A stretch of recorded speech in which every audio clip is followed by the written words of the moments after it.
Now, this was published in Geological Society of America today, GSA today, in January of 2008.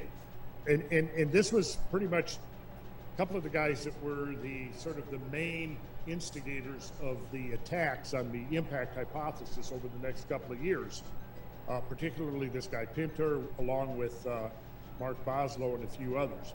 They say just as close scrutiny of the Holocene impacts belies an extraterrestrial source, an impact on the southeastern Laurentide ice sheet at 12.9 thousand years ago, proposed at the 2007 American Geophysical Union Joint Assembly, engenders similar doubts. So in other words, they're saying that there's been proposed by Bruce Massey and a number of others that there have been more Holocene impacts than have been recognized, right?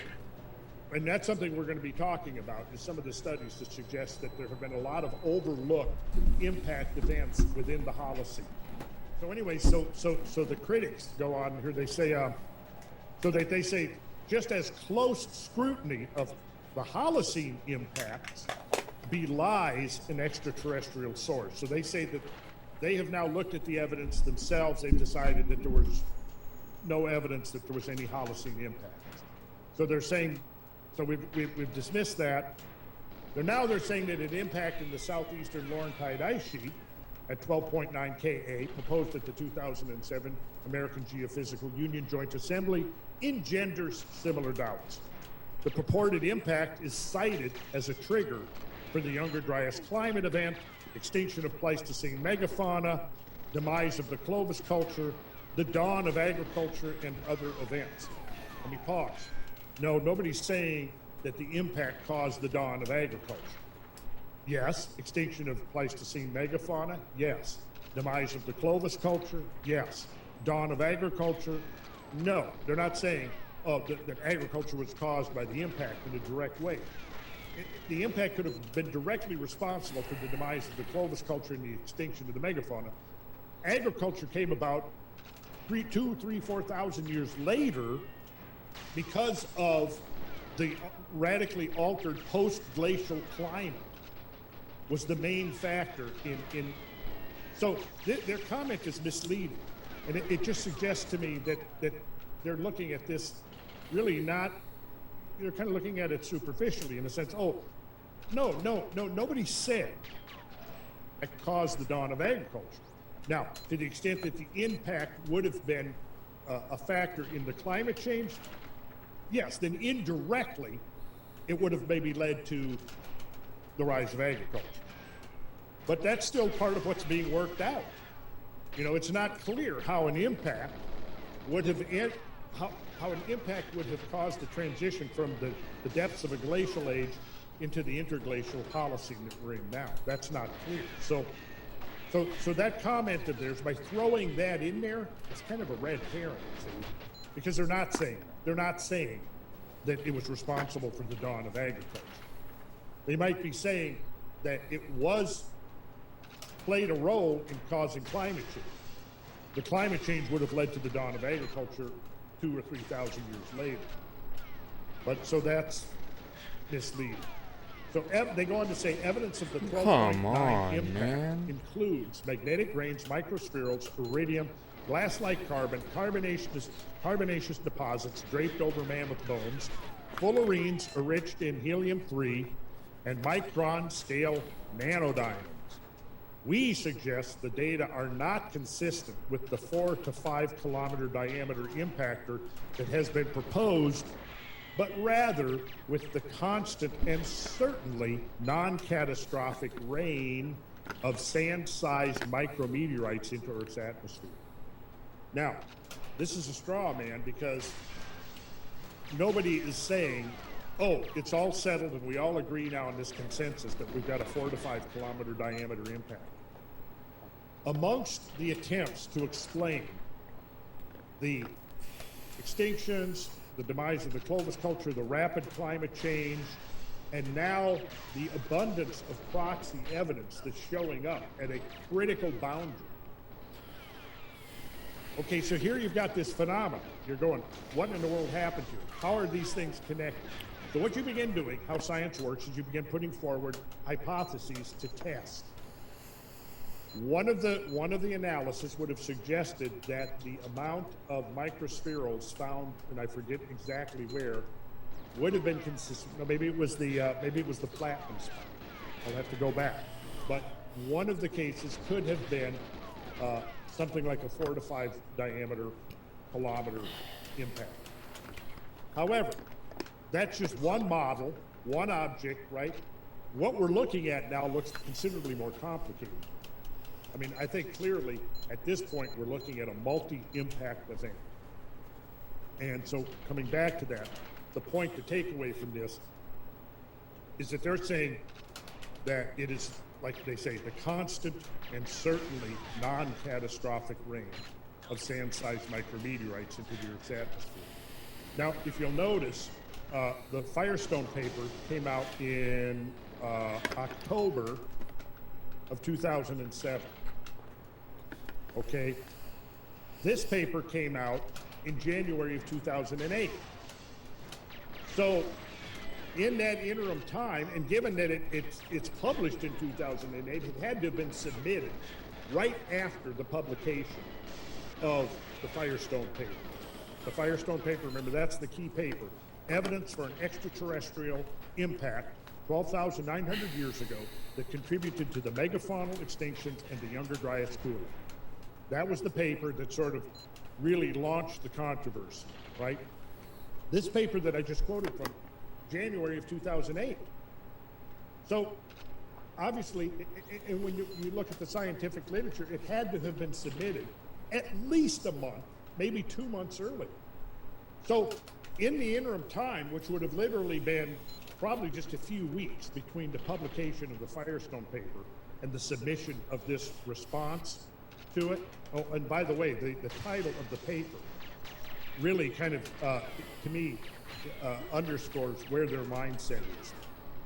Impacts, mega tsunami, and other extraordinary claims.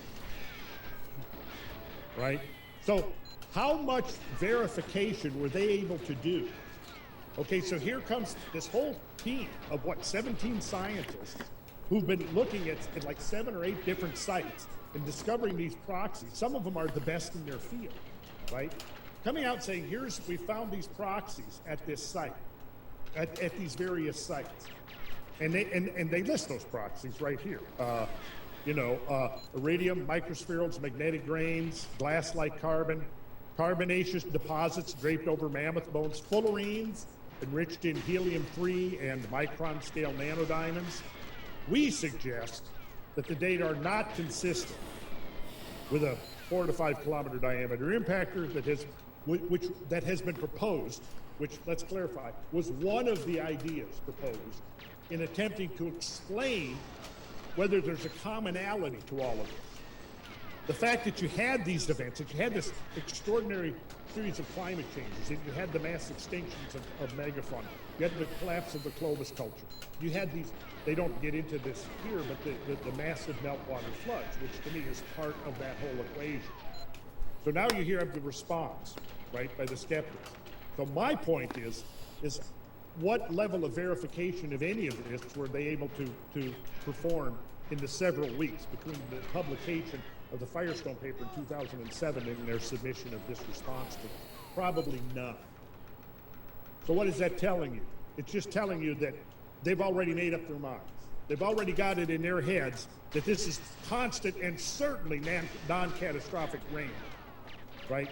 So we've now dismissed it out of hand. We don't need to go there. That's basically what this is about. However, they do kind of are right about something. So let's see what they say. They say that the 12.9 Ka impact story has struggled to bring its disparate evidence under a single umbrella. Well, yeah, when you find, should they not? Should there be no struggle? No. Obviously, nobody's going to go, oh, mass extinction, cultural collapse, massive climate change, massive melting, rapid rise in sea level, now signatures of all of this. Oh, well, boom, let's explain it. let's just see what we've got in our pocket here. Let's pull out and say, okay, here's the explanation. No, not at all. But how are they presenting it here, the critics? Well, it struggled to bring its disparate evidence under a single umbrella. The impact story originated in Firestone and Topping in 2001, which it did. And they were actually not proposing an impact. I think they were proposing a, what was it, a nearby supernova? I read the paper so long ago, I've forgotten. But the Firestone et al. 2006 book, both of which contain observations and claims so wild that other work by these authors invites careful scrutiny. The nature of the 12.9 thousand-year event changes radically with each iteration, from a supernova-generated cosmic ray jet to a massive atmospheric airburst to multiple ET airbursts along with surface impacts. So they're not allowed to refine their idea? No. You have to just, yeah. That's what I'm getting at. Oh, okay, here's all of this evidence that we have to explain. Well, yeah, so what they're saying here is that they're attacking because the normal course of science is you run through multiple iterations and test multiple hypotheses before you come to any conclusions. Yeah. So these guys are actually being attacked for doing good science.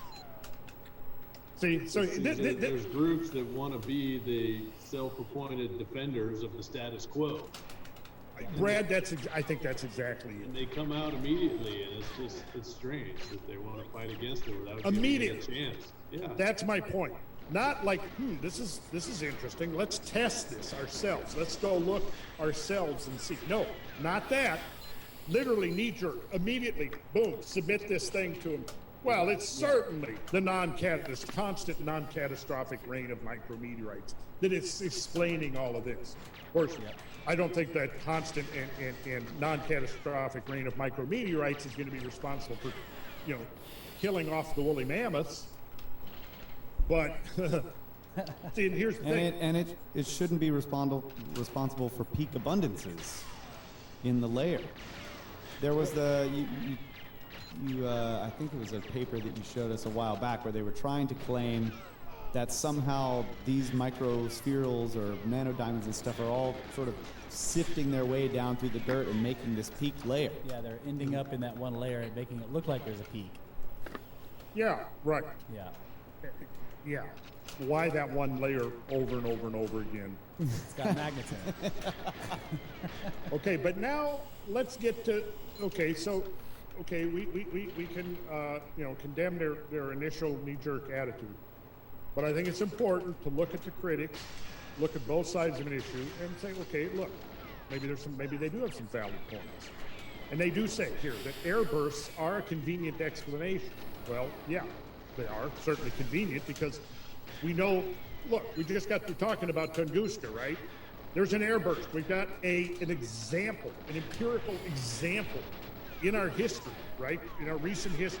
We talked about the 1913 event, which, could have been a multiple Tunguska type event. We looked at Shoemaker Levy 9, which was like a multiple. We witnessed ourselves a comet nucleus being torn apart, formed 21 subnuclei, and watched those 21 subnuclei fall into Jupiter, right? Well, we know now from crater chains that multiple impact events are more common than anybody thought, right? Because comets break up. They undergo a hierarchical fragmentation life cycle, right?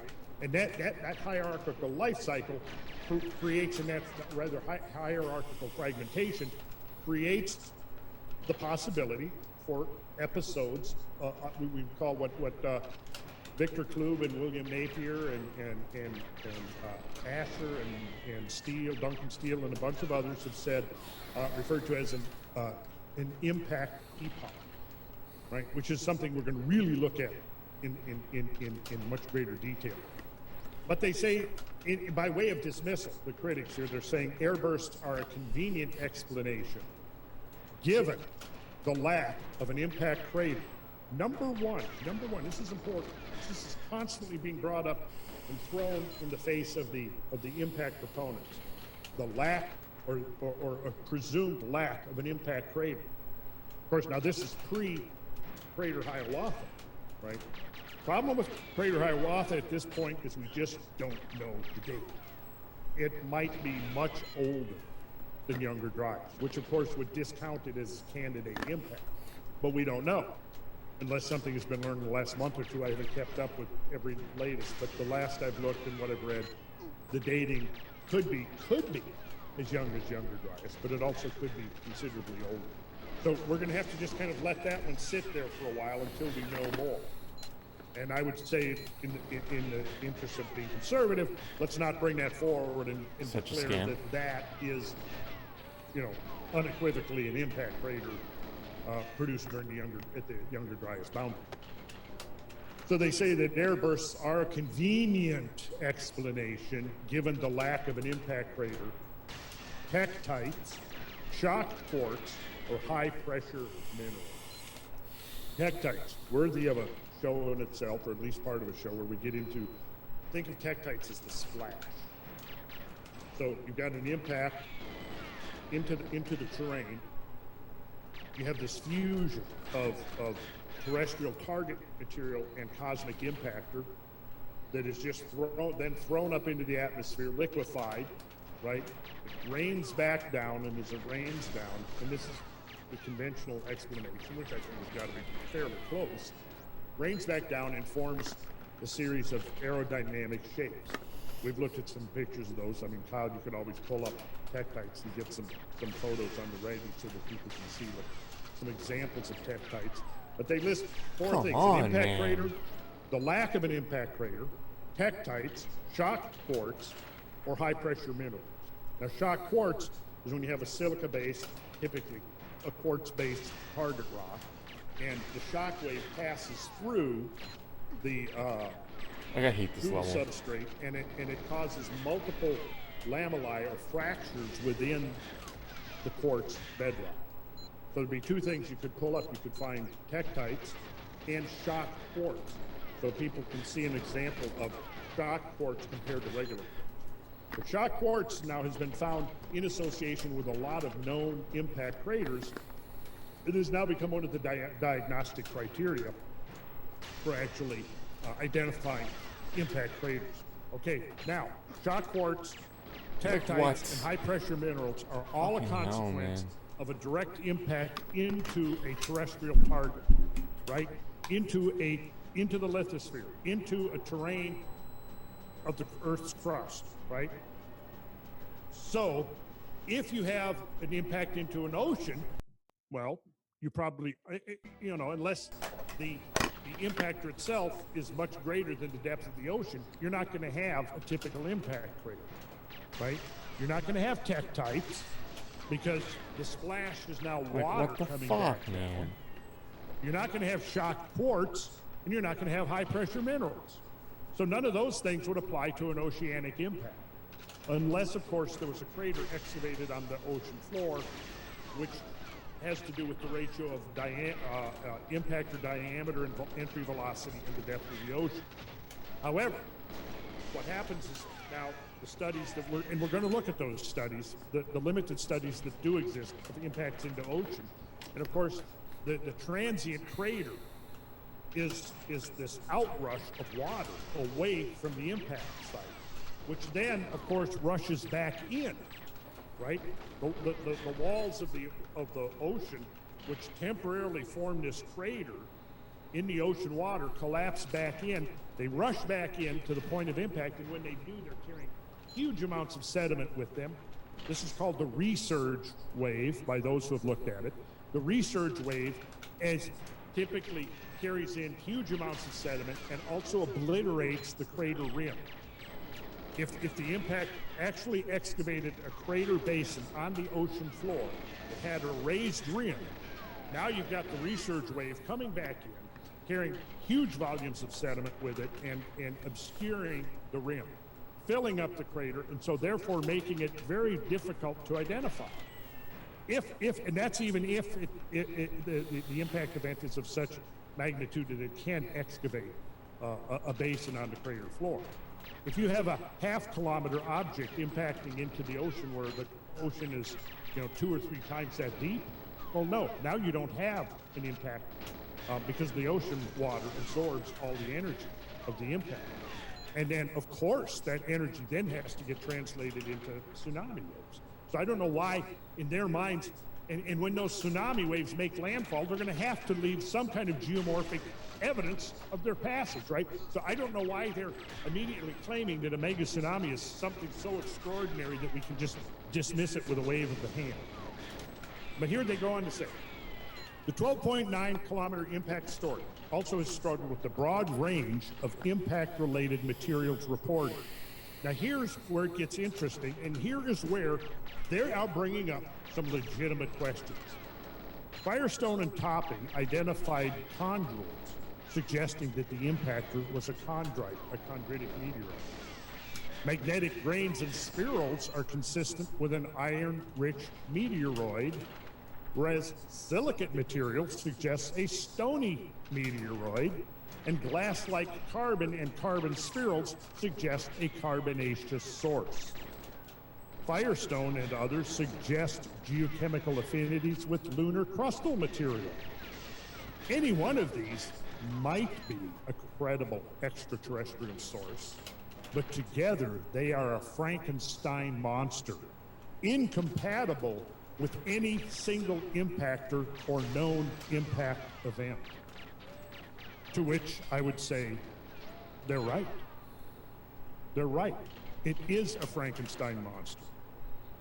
Question is, what they're assuming is because it's a Frankenstein monster, that monsters aren't real. Yo, Moonraker, what's up, bro? How you But doing, man? we've had 12 years of additional Nice meeting you, man. studies and research by independent teams What's up, that have Moonraker? confirmed over and over again that this cosmic Frankenstein monster is very real. Is that why they're going with the fragmenting comet now? Because a fragmenting comet can be a Frankenstein monster. It can have all that stuff embedded in the Yes. icy matrix. This would be the assumption, and what we're learning now about cometary nuclei is yes, they seem to Yo, be what's able up? How you doing? to display evidence of being very heterogeneous Right. objects. They can have iron stuff in there, and the carbonaceous stuff in there, and the silicates in there, all mixed in. But important point that's brought up over and over again: lack of an impact crater. Lack of an impact crater. And of course, the lack of an impact crater then implies lack of tektites, lack of shock quartz, lack of high pressure mineral that would be formed in that. What were they saying about lunar material? What was that part? Well, in one of Firestone's early papers, she's talking about similarities, geochemical similarities with some of the composition of some of the lunar rocks, which is interesting. Because that brings us to another dimension of this whole thing, which is that this episode, bombardment episode, may not have been limited to the Earth. To the Earth, right. Yes. Yeah. And the other thing I was going to say is, well, the moon has been being hit by this stuff too, so it would make sense that some lunar rocks would have similar compositions. Yes. Okay. So they conclude by saying that both the 12.9 thousand year ago impact and the Holocene mega tsunami appear to be spectacular explanations on long fishing expeditions for shreds of support. Both stories have played out primarily in the popular press, highlighting how successful impact events Come on, can be man. in attracting attention. Like, come on. The desire for such attention is understandable in an environment where science and scientific funding are increasingly So competitive. fucking, and what, they didn't give me The the B National press too? Like, Science fuck Foundation you. now emphasizes transformative research, and few events are as transformative as an impact. In an era when evolution, geologic deep time, and global warming are under assault, this type of science by press release and spectacular stories to explain unspectacular evidence consume the finite commodity of scientific credibility. Where's my monitor? I was gonna say, you know what's coming. Snorts of derision. Yeah. Well, so my thought is I'd like to take this unspectacular evidence. I'd like to take these guys and spend a week in the Channel Scablands with them. Scablands, yeah. No, nothing spectacular here. Nothing spectacular about a 900-foot, 2-mile wide waterfall. Nothing spectacular about that. And then, of course, go ahead, retreat into your proglacial lake ice dam theory. Yeah, go ahead, please do that. Because I think we need to talk about that. Because if it ain't that, it's something else.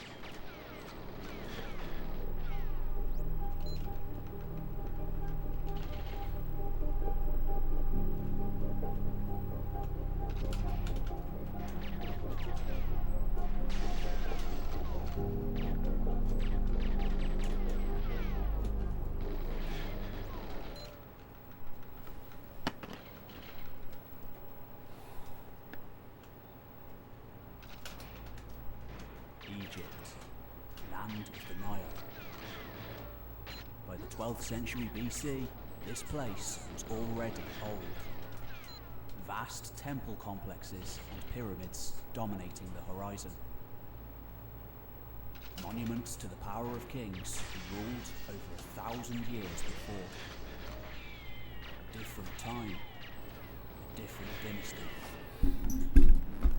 In the intervening years, since those colossal edifices had been hewn into the landscape, Egypt had seen societal turmoil, outside invasion, and dark.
This is Cosmographia, the Randall Carlson podcast.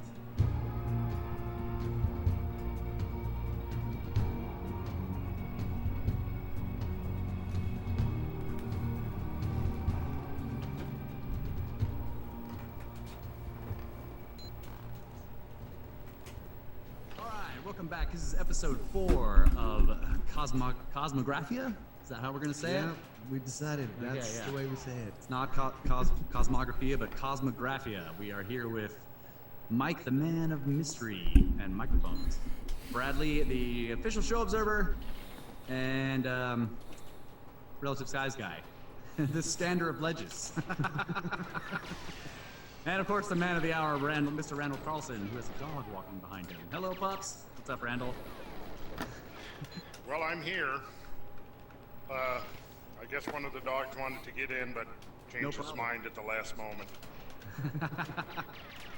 And we are, of course, the hosts. I'm Russ. This is Kyle. We are hosts of Brothers in Servant podcast, and we are here hanging out with Randall every week doing his podcasts.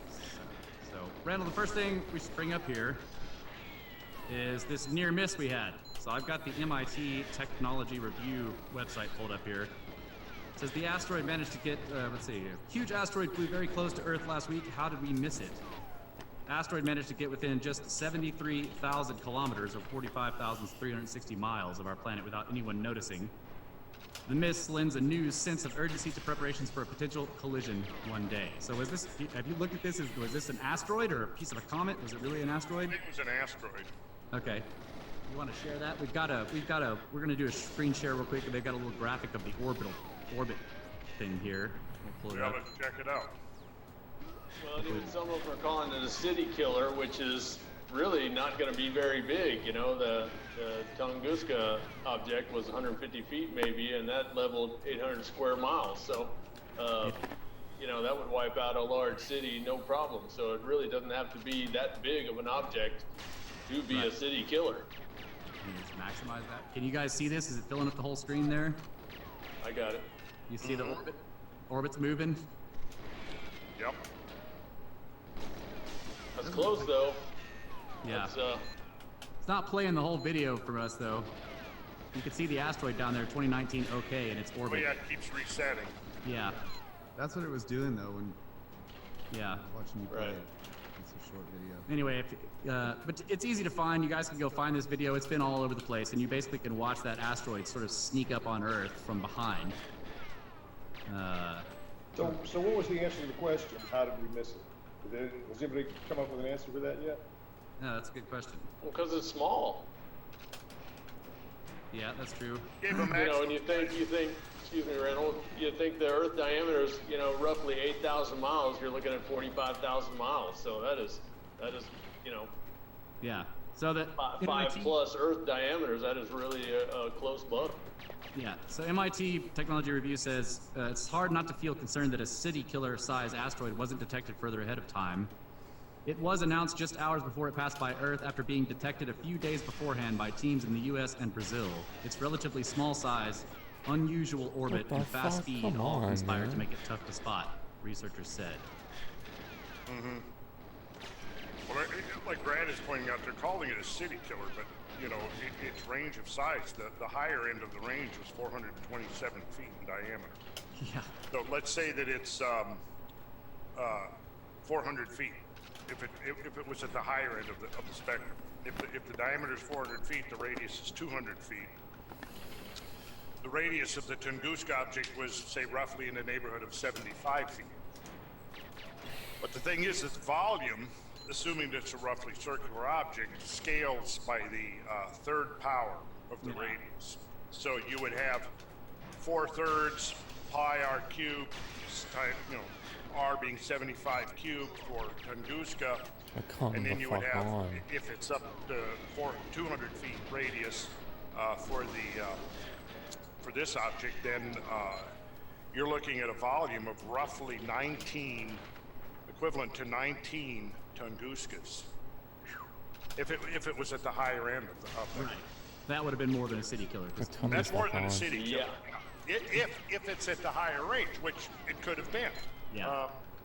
You know, so if you're talking about a 15 megaton bomb for Tunguska, then this is up in the neighborhood of 285 megatons. So 285 megatons is 285 million tons of TNT. And Give it to us in black hat. equivalent to, let's say that would be equivalent to about 28,000 Hiroshima bombs. So that's more than a city, that's a state killer. Yeah. That would basically take out, maybe not a state the size of Texas, but one the size of Georgia, North Carolina, South Carolina. That would mean it could take out a number of small nations around the world. Yes, Yeah. it could take out, yes. Definitely. And if an object like that struck the Earth, we'd literally be picking up the pieces for a decade or more. And if it hit the Pacific, it would wipe out multiple nations the size of Texas. Well, if it hit the That's Pacific, where I was going. yeah, the thing is, here, is the object at that scale, at that size, let's say it's 400 feet in diameter, is it going to penetrate the atmosphere and strike the ground, or is it blow up in the atmosphere like Tunguska did? That's going to all depend, mostly depend on the density of the object. Right. If it's a lower density object, it could fragment, and then really what you've got is like a shotgun blast, and it would be really more devastating over a larger area, because for one thing, if it hit the ground, the ground absorbs a lot of that energy, which of course would get translated into seismic energy, and certainly cause earthquakes within the vicinity. Yeah. Probably some pretty nasty earthquakes out to a radius of a couple of 100 miles, but nonetheless, the radius of destruction would be less at a ground impact than an atmospheric.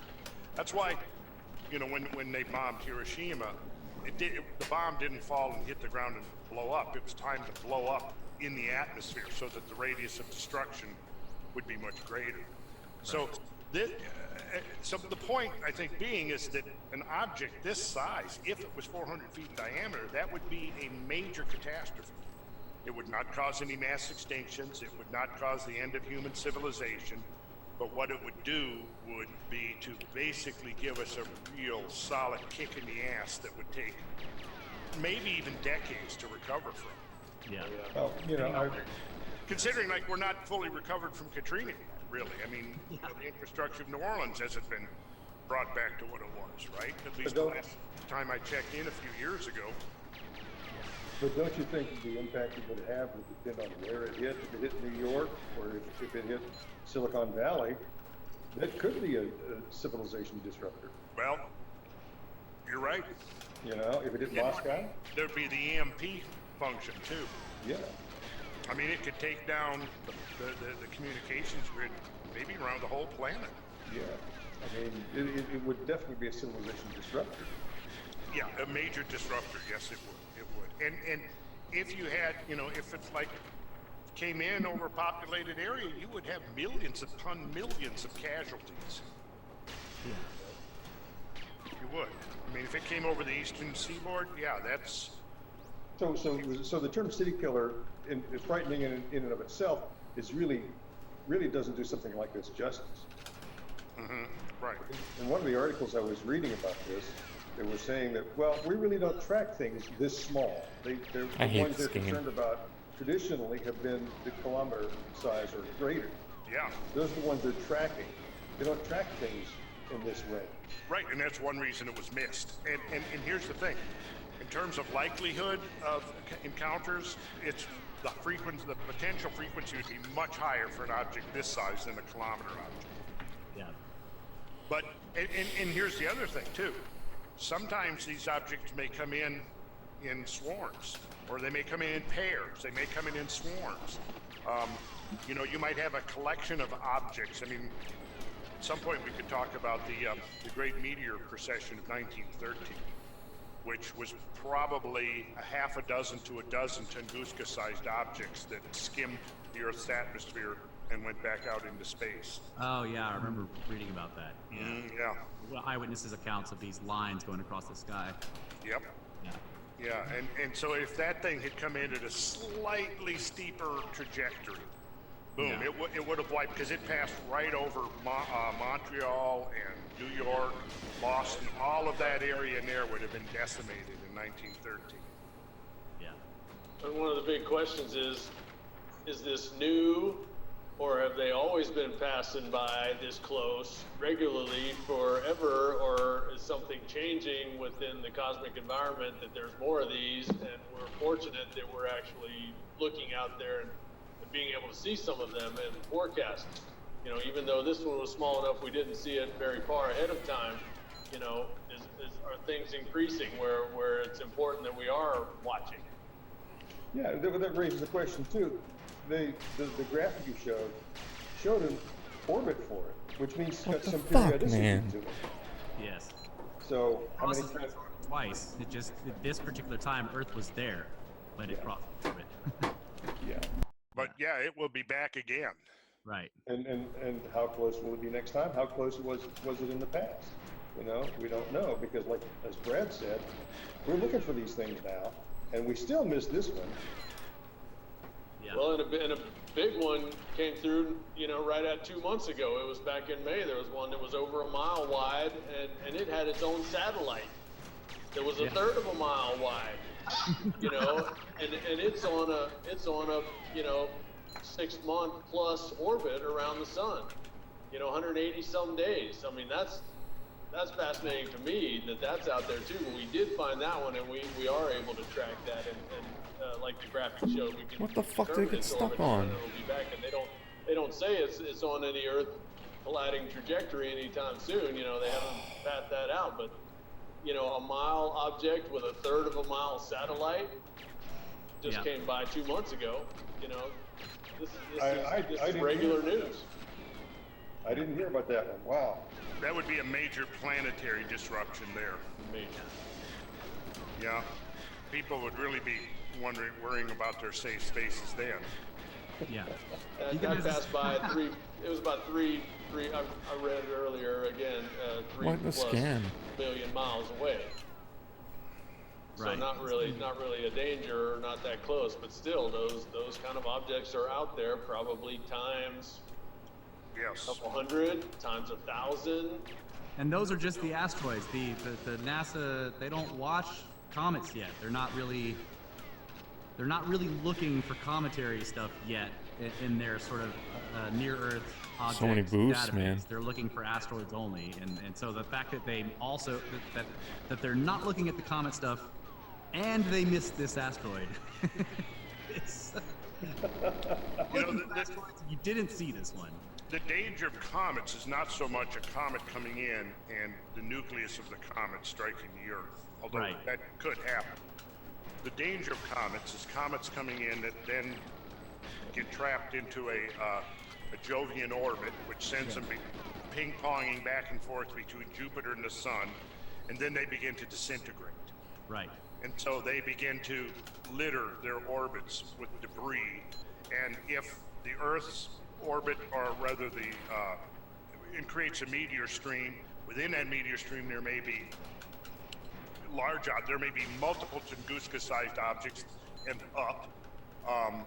And then the Earth will can cross this stream if it recesses in so that the two streams intersect. So that to me is really more the danger of comets. And the thing is, it seems like the more that we learn, the more it seems like there's no clear-cut dividing line between comets. It almost seems like comets and iron asteroids are two endpoints of a continuum. Right. It's fully populated between there, and there are things that almost look like hybrids that look like asteroids, but probably came originally from a disintegrating comet nucleus. Right. Fuck, man. Like the asteroids are all of the Volatile say that gases the and volatiles, ices. the crystals have evaporated or sublimated off of them. Mm-hmm. Exactly. Yeah. Yeah. So yeah, a devolatilized comet nucleus might be indistinguishable from an asteroid. Yeah. Right. Exactly. Well, you guys have seen Armageddon. What did the guy say in there? The guy that was the head of NASA in Armageddon. And he was talking about when they were asking him, "How did you miss this thing that's coming to kill us all?" And he was like, "Well, the Skywatch budget allows us to look at about 2% of the sky, and begging your pardon, sir, but it's a big goddamn sky." Yeah, but wasn't now Armageddon? That was where the object was the size of Texas, right? Right. Yeah. Yeah. Now, we're not going to miss an object the size of Texas. Texas is pretty freaking big. Yeah, that's pretty Some big. miles, Come maybe on, you man. could do this for a mile-wide asteroid, but not the size So of dumb, Texas. man. That thing is going to be showing up, way out there. We're going to Unless it's got some crazy low albedo for whatever reason, and no one can see it, and even then you should notice it. Right. You would, yes. You would probably notice its gravitational perturbations as it's coming in to the solar system. Great movie. Well, and both those. Implausible. But Stop listen, funking my favorite movie. when the piece of it hit France and pulverized Paris, that was a pretty cool sequence. Remember that? Yeah. Yeah. And Not that I both want those Paris to be movies, pulverized, but they came out, what was it, year and a half after Randall's documentary that was on TBS and CNN, a dozen times. Those movies were about a year later, and there were some statements made by the president, they were almost verbatim from the documentary. that's true. Morgan Freeman said a few things on, summarizing the state of things, and it What sounded the exactly fuck? like You can't be Randall's serious. documentary Fire from the Sky. Wow. Huh. Did not know that. Oh, Learn something every podcast. Maybe it was a coincidence. I get a new nickname. Coincidence, man? Then there was the Mission to Mars movie. Yeah. fuck you. Yeah, Richard Hoagland has a good story about that. Oh man. I bet. Yeah. Yeah, Like, I've done a come couple on, of, man. interviews with Richard, and yeah, we got a story where he and I met. God, had to have been 20 years ago, I guess. More than that now. More than that now, yeah. And, I love Hoagland's work. I've always been fascinated by the stuff he looks at. Sometimes it looks like he's diving off deep ends, but hey, somebody's got to dive off deep ends. Somebody's got to dive off those deep ends, right? That's right. If you're willing to do it, go for it, Richard. Go for it, yeah. But yeah, I'm sure we could find the podcast. I think I've done 2 podcasts, but one of them we discussed extensively the Mission to Mars thing and the Viewmaster set, Master Reels. It had the whole story on there. It was basically Richard's whole scenario of Mars that he had come up with. And then he was in town, and I had breakfast with him, and I said, Richard, after breakfast, I said, I've got something to show you here. And I loaned him this set of Viewmaster reels that I'd had since I was 4 or 5 years old. And it was the story, it was, you know, everybody of my generation, well, the Viewmasters were still around when you guys were kids, right? Remember the little 3D?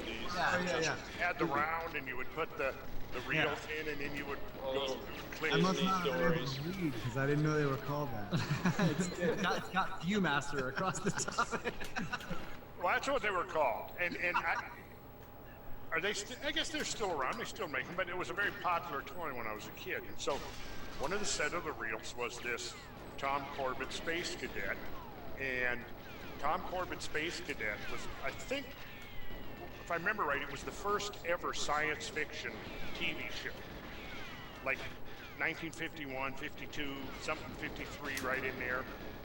And science advisor to it was Willie Lay, who was also instrumental in the space program, and he was a bona fide astronomer and scientist. So it had some very interesting sort of multi-level stories to it that were more scientifically varied and interesting than some script writer might have come up with.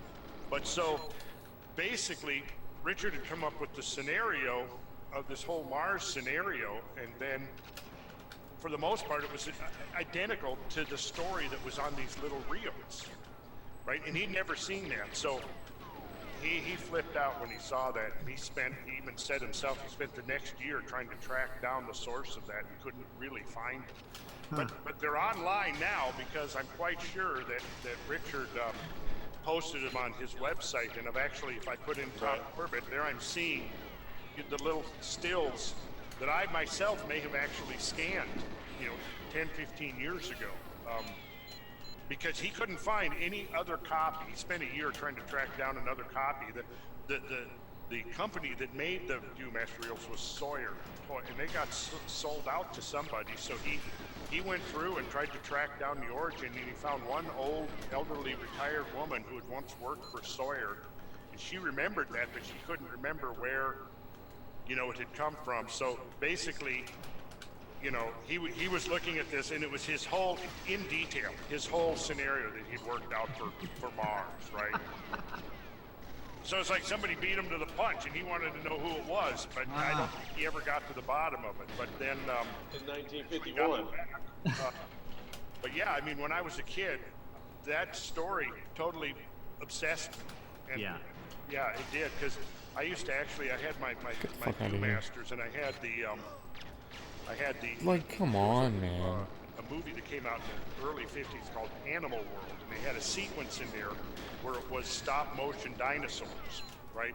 And I don't know if you remember the late Ray Harryhausen, who he pioneered all of the stop motion animation that you saw in the 50s and 60s. Like, if you ever saw any of the Sinbad movies or stuff, where he would make a movable puppet, and then they would move it and shoot a frame, move it a little more, shoot a frame. And that was the whole, up until CGI came along. And in fact, they actually were using stop motion in, I think, the first Star Wars movie, if I recall. Yeah, for some of it, yeah. Yeah, you can see stop motion, like I know they used stop motion in like the first 2 RoboCop movies for the robots. They were stop motion puppets and things. So Ray Harryhausen, he was sort of the dean of that. And they did a whole animated sequence of dinosaurs in this early in the animal worlds. And then, it goes through, and you've got the Brontosaurus, and you've got the Stegosaurus, and this and that, and then you got a fight between 2 Allosauruses, and then they come to the end of the Cretaceous, and it's the T-Rex the obligatory fight between the T-Rex and the Triceratops. Right. You got to have that, right? The T-Rex, the Triceratops, right? He's got those two horns and the big, right? Plates on his They're back. just about to get into this big fight, and then all of a sudden, well, they don't say this was pre-impact, but what they're describing in there is precisely what would happen. Everything started, the earthquake started, the sky caught on fire, the volcanoes started belching out, and that was the end of the dinosaurs. And the whole scenario was definitely catastrophic. And, the last few scenes where, the red blazing sky and the ground is opening up and the dinosaurs are falling into it, right? Yeah. So that was like my obsession. I used to stay home, fake being sick, so I could stay home, and I would go in my room and I would shut the door and I would adjust the shades on the window, prop the pillows up on my bed, and I would get my Viewmaster out of the closet, and it was all in a box, and I would get it out and take out the reels that I wanted to watch, and I would sit back and I'd just spend the afternoon in that 3D world, when I'm 6, 7, 8 years old, right? Yeah. So it was Tom Corbett Space Cadet, the Animal Worlds, and then the other two that were my four favorites were 20,000 Leagues Under the Sea. The Jules Verne story? Oh, yeah. Mm-hmm. I mean, incredible story, which ultimately led me to probably reading every single thing that Jules Verne wrote by the time I was in middle school. But there was that, and then the other one was, the final one was stories out of the Arabian Nights. Right. Which, of course, to anybody who's studied esoterica or spirituality knows that the Arabian Nights were devised as Sufi teaching stories. Yes. So they're all analogous, and so those four, I always had a few that I would have to go through first to get out of the way before I got to the four essential ones. Chili Willy the Penguin, Woody Woodpecker. So do you guys ever through Woody Woodpecker to get to the dinosaurs? You guys know the comic book sort of satirical superhero, The Tick? Yes. He used a Viewmaster for crime detection. Wait, I didn't get that. What? Yeah, so there's a superhero called The Tick. The Tick. I've heard of that. Okay. Yeah, so his superhero thing was he was basically invulnerable, like ticks are. You just can't freaking kill them, right? He was basically invulnerable to damage, but he was completely insane. But he thought he was a good guy fighting crime, and so he would climb up to the tops of buildings, and then he would pull out his Viewmaster that had pictures of dinosaurs in it, and he would put it on and start clicking through it, and this is how he detected crime. He was completely crazy, so he'd be looking at dinosaurs and he'd be like, oh my god, there's a crime. And then there would actually be a crime there somehow, and he'd go down there and then do crazy tick stuff. Whoa, this is a clue. I think this was after my time. Maybe. The Tick was hilarious. He was sort of a satirical play on all the superheroes and how he's got this huge giant square chin, and he totally thinks he's a hero and he wants to save. Okay, I recall seeing that now. I do. He's got he wears a blue, skin tight suit with two antennas sticking off of it, and he basically completely screws everything up. But because he's invincible, no one can kill him. Right, and he gets into ridiculous situations. He tries to jump in to save the day, and he ends up falling through everything and making giant holes and stuff. And anyway, I just remember when you said Viewmaster, I was like, that's what the Tick used to detect crimes. That was the first thing I thought of. Oh my god, man, these level I'm going dudes. to share screen here. And do deaths. I'll put a plug. Meanwhile, I'll put a plug in for The Tick on Netflix. Check it out. All right, great. So somebody was connecting, though, that these former Viewmaster programs were foreshadowing in some way. Somebody knew that. Right, that is the idea. Yeah. Oh man, that's cool. That's one of your slides. Yeah, that's. I think that's the last scene. Yeah, they're all. Oh my god! The earth is cracking open and the dinosaurs are falling in. And it's like 3D. I mean, that was part of the appeal, Oh right? yeah, that was they were 3D. Yeah. Yeah, the 3D effect. Yeah. If you didn't have the 3D effect, it wouldn't have been so compelling. Right. Exactly. Yeah.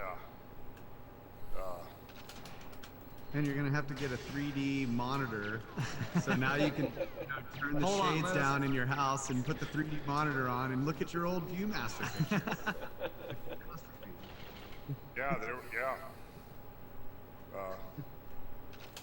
We'll get a cosmography of ViewMaster in the store. People will be able to buy one and watch Randall's slides. Revived. Yeah. You can get the entire Atlantis slideshow in a ViewMaster set. I still not seeing. Well, when the 4G, 5Gs go down, it's gonna have to entertain people with something. So you better have your Viewmaster reels ready. So where were we from last week, Randall, on Atlantis? We had just, do you remember the slide we were on? I'll show you this last thing. I think people might find this interesting. All right, cool. This is a scene from the Tom Corbett Space Cadet. That's great. Now, here's what you got to understand. There's pyramids. If you've ever been into Richard Hoagland's stuff, you know he's all about tetrahedral physics, right? Yeah. Okay, so here it is on the moon. They found this. No, this is actually on an asteroid. They have found this truncated tetrahedron. Yeah. He's got the pyramidion in his hand. Yeah, he's holding the top of it. That's the capstone. Right. And well, I guess if it's should we put it on there? Of course we should put it on there. well, because when they do, Uh-oh. trying to see here how I can. Okay, I don't want to. Dude, those are great spacesuits. Yeah, they're good spacesuits. Yeah. Heck yeah. Really, really good reflections on the bubble helmets too. Right. Well done, man. Trying to see how I can. Try to go to the next picture or what? Yeah. I don't know. Down on the right. Down. Yeah, on the side, there's an arrow there. There you go. All right, here we go. Ah, he does put it on there. Okay, see, as soon as he does, the tetrahedron becomes transparent, and what do you see inside? Yeah. A 3D map of Mars. Right. It shows them. It shows here where they hid the crypt, Yeah. where the ancient civilization hid the crypt, and buried the crypt, and it's the entrance to the crypt is guarded by a lion-headed sphinx. So see all of these details. It's pretty much totally not fast enough. story. Yeah. Look at that space guy in the background there, man. That's pretty intense. Yeah, the 3D version of this is not fast pretty enough. awesome. Yeah. It's like a galactic cluster right there. Ah. So search Tom Corbett, people. Yeah, and see, here's the genie taking the palace to Egypt. Ah. See this? And you see the three pyramids there? Yeah. I think that's where my fascination with pyramids started, with this right here. That's awesome. Incredible, yeah. Yeah. So yeah, those 3D, they were pretty cool. It was my favorite, and you know what? It's the only thing I still have from my childhood. That's it. Somehow I managed to hang on to that thing. Lost everything else over the years, but I've still got that. Yeah, I've got things now, or had things that I've seen online. Or if I still had those things, I probably could have retired. Like I inherited a whole set of these. They were called Big Little books. They were from the 20s and the 30s. They were real popular during the Depression. So my dad, when he was a boy, he in the late 20s and 30s, he got this whole set of these Big Little books, and it was like a complete set. So I've looked online, and just those things are now original versions of those are worth a lot of money. Wow. So okay, So yeah, do you remember where we were at in Atlantis? Segway. Yeah, where were we at in Atlantis? Speaking of inheriting ancient things. Yep. We were talking about sort of the academic view of Atlantis. That's right. yeah, and we didn't get too much into it. The academic news is all myth, right? It's something Plato made up. That's right, basically. He was going through the Atlantis fact or fiction. Fact or fiction. Yeah. Dorothy Battagliano in 1978. Yep. Yeah, and at the end he sort of held forth and just destroyed all their arguments, and so we were going on from there. Okay. Right. Then let's see. We ended up with this guy, Vyacheslav. He's a Udryavtsev. I cannot pronounce. No problem. We will. Is that I'm okay? sure we'll have a long tradition of butchering strange names on the Okay, podcast. so if I mispronounce his name, it doesn't shoot my credibility all to hell. No, I don't think so. Yeah. So we were talking about whether Plato's account of Atlantis was fact or fiction, and whether or not, whether he intended it to be taken as fact, or whether he was taking it as an allegory of his idealized state. And I think there's some element of, certainly, I think you could say he himself said at least 3 times in the 2 narratives that it was fact, that it was a veritable story, that it was to be believed, it wasn't made up. On the other hand, I could certainly see that he could take a story, just like we do today. We might take a historical event and allegorize it for whatever, making some moral point or whatever. I mean, it doesn't to say that there might have been some literal meaning behind the story. Doesn't mean that he couldn't have used it to illustrate some idea, some concept that he was trying to get across, even a metaphysical concept. Right. Right. So.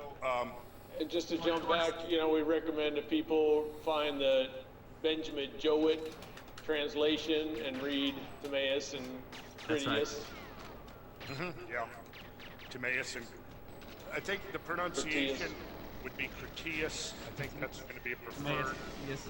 And also to say what you said, Randall, but the other way around, because this is how I always think of it, is just because Plato was putting in like a metaphysical or allegorical meaning into that whole thing doesn't mean there isn't a literal thing behind it, right? That's basically what you said, but exactly, that's exactly what I'm saying.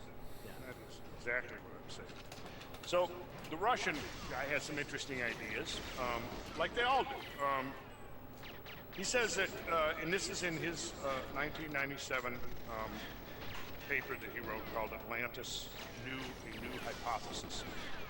He's talking about, he'd been talking about, a lot of scholars, if not the majority of scholars, believe that Plato meant it allegorically. But then he's talking about, he says that others who do not consider Plato's narration to be an invention persevere in trying to interpret it in a way which would make it possible to link it with the already explored archaeological sites. Thus, some of them contend that none other than the island of Crete is Plato's Atlantis, claiming also that Greeks used the name of the Pillars of Hercules mentioned by Plato, not for what is now called the Strait of Gibraltar, but for some rocks which were situated on the way from Athens to Crete. And I think that's where we ended it last week. So then, because that's probably the most popular of the ideas now, that if Plato had any literal idea in mind, or if there was a literal or actual history to Atlantis, or the idea of Atlantis, it was really the destruction of Minoan Crete. The Or Santorini, a Terra. variant on that, the destruction of the island of Terra by the eruption of Santorini, or on the island of Santorini, the volcano Terra. So then he goes on to say that given such an interpretation, it becomes imperative for them to bring the date of the vanishing Atlantic given by Plato in line with the time of the decline of the Minoan civilization established by archaeologists and link it to the explosion of Terra on Santorini. Hence is rise is given to the hypothesis that the span of time between the vanishing of Atlantis and the conversation between Solon and the priest is actually 10 times shorter, and that the mistake was made either when Egyptian priests were copying the sacred records, or because Plato himself, like all his contemporaries, had little sense of time and dating. What? I don't know. I find that to be A bit condescending. a bit condescending and very questionable assumption. Bunch of savages don't know how to count time. Is basically what it is. Yeah, that savage Plato doesn't know how to count time, right? Even though this author goes on to say, and obviously lower sea level is taken, it can be seen that in the area of the present Azores and Canaries, which are most often pointed to as the remains of the sunken Atlantis, there had been no sizable land. Come on, man. What he's doing there is he's echoing the book Atlantis Fact or Fiction and I hate this few fucking other, level. articles Take a break, and 1 papers second, that we'll be came back. out purporting to say that there was no geological basis for any sunken landmass in the mid-Atlantic Ocean.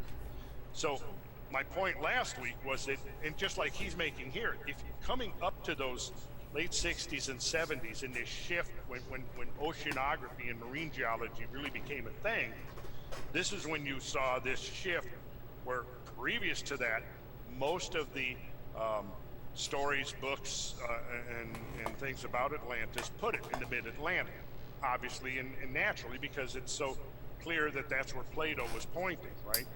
Post, say, 1978, after Atlantis Fact and Fiction, that's when you see the Atlantis researchers going all over the world, picking out this place or that place that in one detail or another does not conform to Plato's narrative, and so they have to make these assumptions that, well, no, he really meant this when he said that, kind of thing. Whereas I say, no, let's just go back to the original account. But here this Russian author does make an excellent point here. He says, and this was the word that was used in Plato's accounts, the word nasos, probably would be none, epsilon, sigma, omicron, sigma, as I'm guessing would be the spelling of it. I have the Greek back there on my shelf and I could look it up, but the point is... N-E-S-O-S? N-E-S-O-S, yes, in the Greek. So in the original it would have been nun. It would either have been an epsilon or an eta in the second place, sigma, omicron, sigma. The Greek word nesos, or nasos, used by Plato, quite unambiguously is translated as island. And I have no reason whatsoever to assume that once upon a time it could have had another meaning as well. In the same vein, the Latin word insula does not seem to allow other interpretations. So is it possible to equate that area of land in the west of Europe with Plato's Atlantis? I believe it is. And there are two possible explanations of why the word, which means island, is used for something that actually was not one. So here he is, he's admitting that Plato used the word for island. He's then putting Atlantis in northwestern Europe, comes up with his explanation for why the word nasos, which means island, which was used by Plato, was actually meant something else. Okay, so what I'm saying here, my point being, is we could go through all of these various accounts, right, that deviate in one detail or another, or multiple details from Plato's account. Now, the question I would ask is, how far can we deviate from it where we should even be thinking, why are we calling this Atlantis? Right. They're doing mental gymnastics to try to get some other place because this other book, the Fact or Fiction, and this geologist basically said it's geologically impossible for it to be in the Atlantic, and so everybody starts doing backflips and cartwheels trying to put it somewhere else, right? Exactly, backflips and cartwheels. That's what we've been seeing ever since the 70s, basically. But yet, here is the opening quote from Timaeus, and this is Critias talking now because he's the one who's relating the tale to the Socratic Forum there in Athens. Then listen, Socrates, to a strange tale, which is, however, certainly true. So right there, right at the outset, first evidence, this is a true story. As Solon, who was the wisest of the 7 sages, declared. So he was a relative and a great friend of my grandfather Dropidas, as he himself says in several of his poems, and Dropidas told Critias, my grandfather, that would have been Critias the elder, who then told it to his grandson, Critias the younger. who is now presenting the tale. So that's the sequence there from Solon to Dropidas to Critias the Elder to Critias the Younger. Now this is being told in the Socratic Forum. That's where Plato hears it and writes it down. Right. And so for those people, those guys, all of those people were very, they had high standing. It's like citing scientists. Yes. In other words, like, so these days they can be like, well, those guys are just Greek philosophers or whatever. But back then they're like, no, these are the most respected. Yes. Yeah. Okay. I just wanted to get across that those guys were highly respected in their time, and that's why citing them is a big deal and saying this is a true story. Yes. Okay. So we go back to Solon in his sojourn in Egypt, where he heard the tale from Sonchus, the elderly Egyptian priest. And this is generally going to be around roughly 600 BC, right? So we can say, again, roughly 11,600 years from Solon's time to our own time. He goes on to say that there were of old great and marvelous actions of the Athenians, which have passed into oblivion through time and the destruction of the human race. And one in particular, which was the greatest of them all, the recital of which will be a suitable testimony of our gratitude to you, and also a hymn of praise true and worthy of the goddess, which may be sung by us at the festival in her honor. So that was one of the things, that they would have these festivals, and they would recite these poems, and these poems would be these epic tales that had been handed down, see. And again, this is the Egyptian priest speaking to Solon. That's yes, this is the Egyptian priest speaking to Solon. Right. And people might go, well, hearsay, blah, blah, but see, what a lot of times people who don't understand about how knowledge was transmitted is it was an oral tradition. Yes. And the way those oral traditions work is you learn rote. Right. You become a storyteller. You have to learn those stories perfectly, because the idea is you don't change a single detail, right? Because if you change a detail here, somebody 2 or 3 or 4 hearings subsequent is going to change another detail, and then eventually, what's the game we used to play when we were kids? You'd sit in a circle and you'd whisper in the ear, right? What do they call that? There's a name. That's what I thought it was called. What was it? Telephone, whatever. Right. But the point here is that, you're transmitting from the priest, right, now to Solon. That's one transition. To Dropidas, Critias the Elder, Critias the Younger. So you're looking at basically 5 transitions between presumably highly intelligent men who would have been able to remember the details and pass on pretty much exactly what they heard. Right. So already trained in this idea, yeah. In one of the quotes I read last week, they were speculating, well, that that the story got, all blown out of proportion in the telling from the priest to Plato. But I would say that that's highly, highly unlikely to have happened amongst that chain of individuals there, from Dropidas to Socrates. So then Socrates says to Critias, well, very good. And what is this ancient famous action of which Critias spoke, not as mere legend, but as veritable action? Yeah, of the Athenian state, which Solon recounted. Then Critias replies, I will tell an old world story, which I heard from an aged man. For Critias was, as I said at that time, nearly 90 years of age. Now, the day was that day of the Apicuria, which is called the registration of youth, at which, according to custom, our parents give prizes for recitations. And the poems of several poets were recited by us boys, and many of us sang the poems of Solon, which were new at the time, see? So that was his introduction. If Solon had only, like other poets, made poetry the business of his life, and had completed the tale which he brought with him from Egypt, which he didn't do, and when people read Critias, you'll discover that when the decision is going to be made to destroy the world and the gods get together for their conference, you're like, okay, now what happens? boom, the tail ends right there. Yeah, it's a very frustrating. It's very frustrating. So then Socrates says, tell us the whole story and how and from whom Solon heard this veritable tradition. So once again, veritable meaning this true story. Yeah. See, so all throughout the narrative, it's emphasizing, no, this is veritable action. It actually happened. It's true, right? So you cannot, from the narrative itself, say, oh, well, no, it's just meant allegorically and not literal, because, the tale itself reinforces the idea that it is literal. So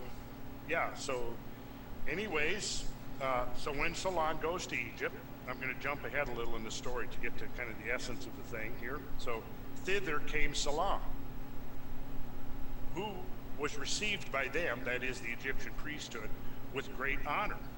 And he asked the priests who were most skillful in such matters about antiquity, and made this discovery that neither he nor any other Hellene or Greek knew anything worth mentioning about the times of old. On one occasion, when he was drawing them on to speak of antiquity, he began to tell about the most ancient things in our part of the world, about Phronius, who was called the first. So this was kind of the Greek Adam, and about Niobe, and get this, and after the deluge, to tell of the lives of Deucalion and Pyrrha. And he traced the genealogy of their descendants and attempted to reckon how many years old were the events of which he was speaking, and to give dates. Thereupon, one of the priests, who was of a very great age, said, "O Solon, Solon, you Hellenes are but children, and there is not an old man among you who is an Hellene." Solon, hearing this, said, "What do you mean?" "I mean to say," the old priest replied, "that in mind you are all young. There is no old opinion handed down among you by ancient tradition, nor any science which is hoary with age. I will tell you the reason for this. There have been, and will be again, many destructions of mankind arising out of many causes. The greatest have been brought about by the agencies of fire and water, and other lesser ones by innumerable other causes." Which reminds me of the old English proverb that says, "Fire and water have no mercy." And this is where it really begins to get interesting. The old priest goes on to say, "There is a story which even you have preserved, that once upon a time Phaeton, the son of Helios, having yoked the steeds of his father's chariot, but because he was not able to drive them in the path of his father, burned up all that was upon the earth, and was himself destroyed by a thunderbolt. Now, this has the form of a myth, but really it signifies a declination of the bodies moving around the earth, and a great conflagration of all things upon the earth recurring at long intervals of time." So he's laying it out right there. The declination of bodies basically orbiting in space around the earth. Yeah. So, I mean, and by invoking the myth of Phaeton is clearly an extraterrestrial encounter. Right. Inspired by an He's also making it clear that these mythical stories are meant to impart this knowledge, which is Yes. like really, yeah. Yes, and that's what he's saying here. Here's the story, and it has the form of a myth, but it's really talking about this astronomical phenomenon. That's right. A declination of the bodies moving around the earth and in the heavens. I mean, it couldn't be more explicit than that. Yeah. And when we look at the definition of declination, we see that it can mean a bending or a sloping or a moving downward. a swerving or deviating. Yeah, a decline. Yeah, Is decline. that where it said at the regular interval? Was that in that quote also? Long intervals of time. There was something No, about a regular. that quote is coming up a little later in the dialogue. Sorry. And then the fall of Phaeton. There's a great, if somebody wants to read the myth of the fall of Phaeton, Bullfinch's version is probably available online. It's easily accessible, and it's a very good retelling of the tale of I'll just do a couple of lines out of it. You know, the story behind Phaeton. He was the son of Helios, but didn't know he was the son. And then he was coming of age, and he asked his mother, he was in class, and everybody was bragging about their father. And he was upset because he didn't know who his father was. So he goes to his mother and convinces her to tell him about his father. And at that point, she says, that, your father is none other than the sun god. So then he resolves that he's going to go and find his father, which after arduous travels, he gets to the gates of the sun, and his father welcomes him and is overjoyed to see him. And among the Greek gods, while they are immune to most of the rules and restrictions that affect us mere mortals, and though they are basically immortal, nonetheless they are bound by certain restrictions. And one of those is that if a god makes a promise, he can't go back on it. Right. So Helios then is so glad to see Phaeton that he says, I'll grant you any boon, anything you ask for. So then Phaeton says, well, okay, Dad, I want to drive your chariot. To which Helios goes, well, wait a minute. No, I meant anything but that. I mean, you can have anything else, not that, though, not that. And he goes and tries to talk Phaeton out of it. Well, Phaeton is bound and determined he's not going to give up. He wants to drive his dad's chariot, right? So Helios says, suppose I should lend you the chariot. What would you do? Could you keep your course while the sphere was revolving under you? Perhaps you think that there are forests and cities, the abodes of gods, and the palaces and temples on the way. On the contrary, the road is through the midst of frightful monsters. You pass by the horns of the bull, in front of the archer, and near the lion's jaws, and where the scorpion stretches its arms in one direction and the crab in another. So obviously he's describing the zodiac. Yeah. Because this is which is obviously the normal path of the sun. You're going through the sign of the zodiac. But finally he relinquishes Phaeton, gets in the chariot, starts driving it, and immediately the great steeds realize whoever's got these reins doesn't know what he's doing. Chariot spins out of control. Phaeton starts freaking out. Then Bullfinch's account goes on. He says, when hapless Phaeton looked down upon the earth, now spreading in vast extent beneath him, he grew pale and his knees shook with terror. In spite of all the glare around him, the sight of his eyes grew dim. He wished he had never touched his father's horses, never learned his parentage, never prevailed in his request. He is borne along like a vessel that flies before a tempest, and when the pilot can do more and betakes himself to prayers, he turns his eyes from one direction to the other, now to the goal whence he began his course, now to the realms of sunset, which he is not destined to reach. He sees with terror the monstrous forms scattered over the surface of heaven. Here the scorpion extended his two great arms, with his tail and crooked claws stretching over two signs of the zodiac. When the boy beheld him, reeking with poison and menacing with his fangs, his courage failed, and the reins fell from his hands. The horses, when they felt them loose on their backs, dashed headlong and unrestrained went off into unknown regions of the sky, in among the stars, hurling the chariot over pathless places, now up into heaven, now down almost to earth. And this is a very intriguing, interesting line here. The moon saw with astonishment her brother's chariot running beneath her own. Mm-hmm. Sure. So what we've got here, the chariot, is now a metaphor for comet, the asteroid, I'm presuming it's, in this case, a comet, probably, passing within the orbit of the moon. Right. Right? That's what it sounds like. What it sounds like to me, yep. So then what happens once it gets inside the orbit of the moon? The clouds begin to smoke and the mountaintops take fire.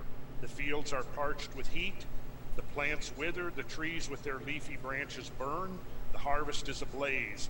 But these are small things. Great cities perished with their walls and towers, whole nations with their people consumed to ashes.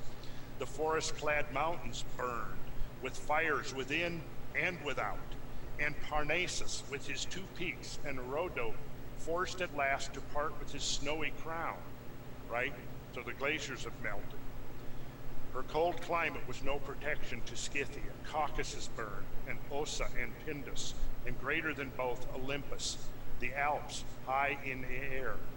Then Phaeton beheld the world on fire, and felt the heat intolerable. The air he breathed was like the air of a furnace and full of burning ashes, and the smoke was of a pitchy darkness. He dashed forward, he knew not whither.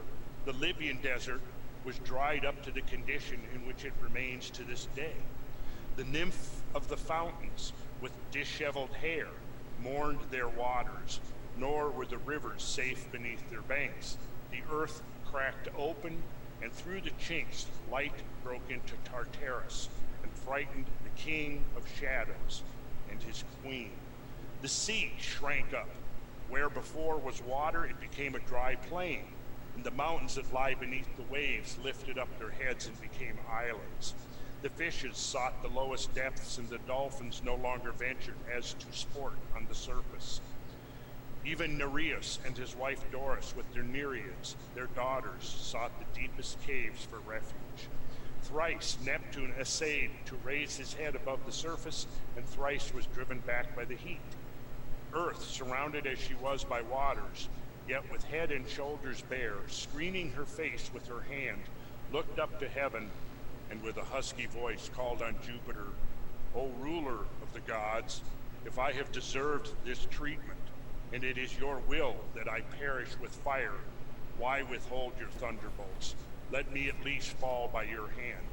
Is this the reward for my fertility of my obedient servants? And it goes on with this entreaty to heaven. So then I'm jumping ahead. Thus spoke Earth, and overcome with heat and thirst could say no more. Then Jupiter, omnipotent, calling to witness all the gods, including him who had lent the chariot, and showing them all that all was lost unless some speedy remedy were applied, mounted the lofty tower from whence he diffuses clouds over the earth and hurls his forked lightnings. But at that time not a cloud was to be found to interpose for a screen to earth, nor was a shower remaining unexhausted. He thundered, and brandishing a lightning bolt in his right hand, launched it against the charioteer, and struck him at that same moment from his seat and from existence. Phaeton, with his hair on fire, fell headlong like a shooting star which marks the heavens with its brightness as it falls. And Eridanus, the great river, received him and cooled his burning frame. So there's right there, he brings in the metaphor, the long hair. The comet means long hair, right?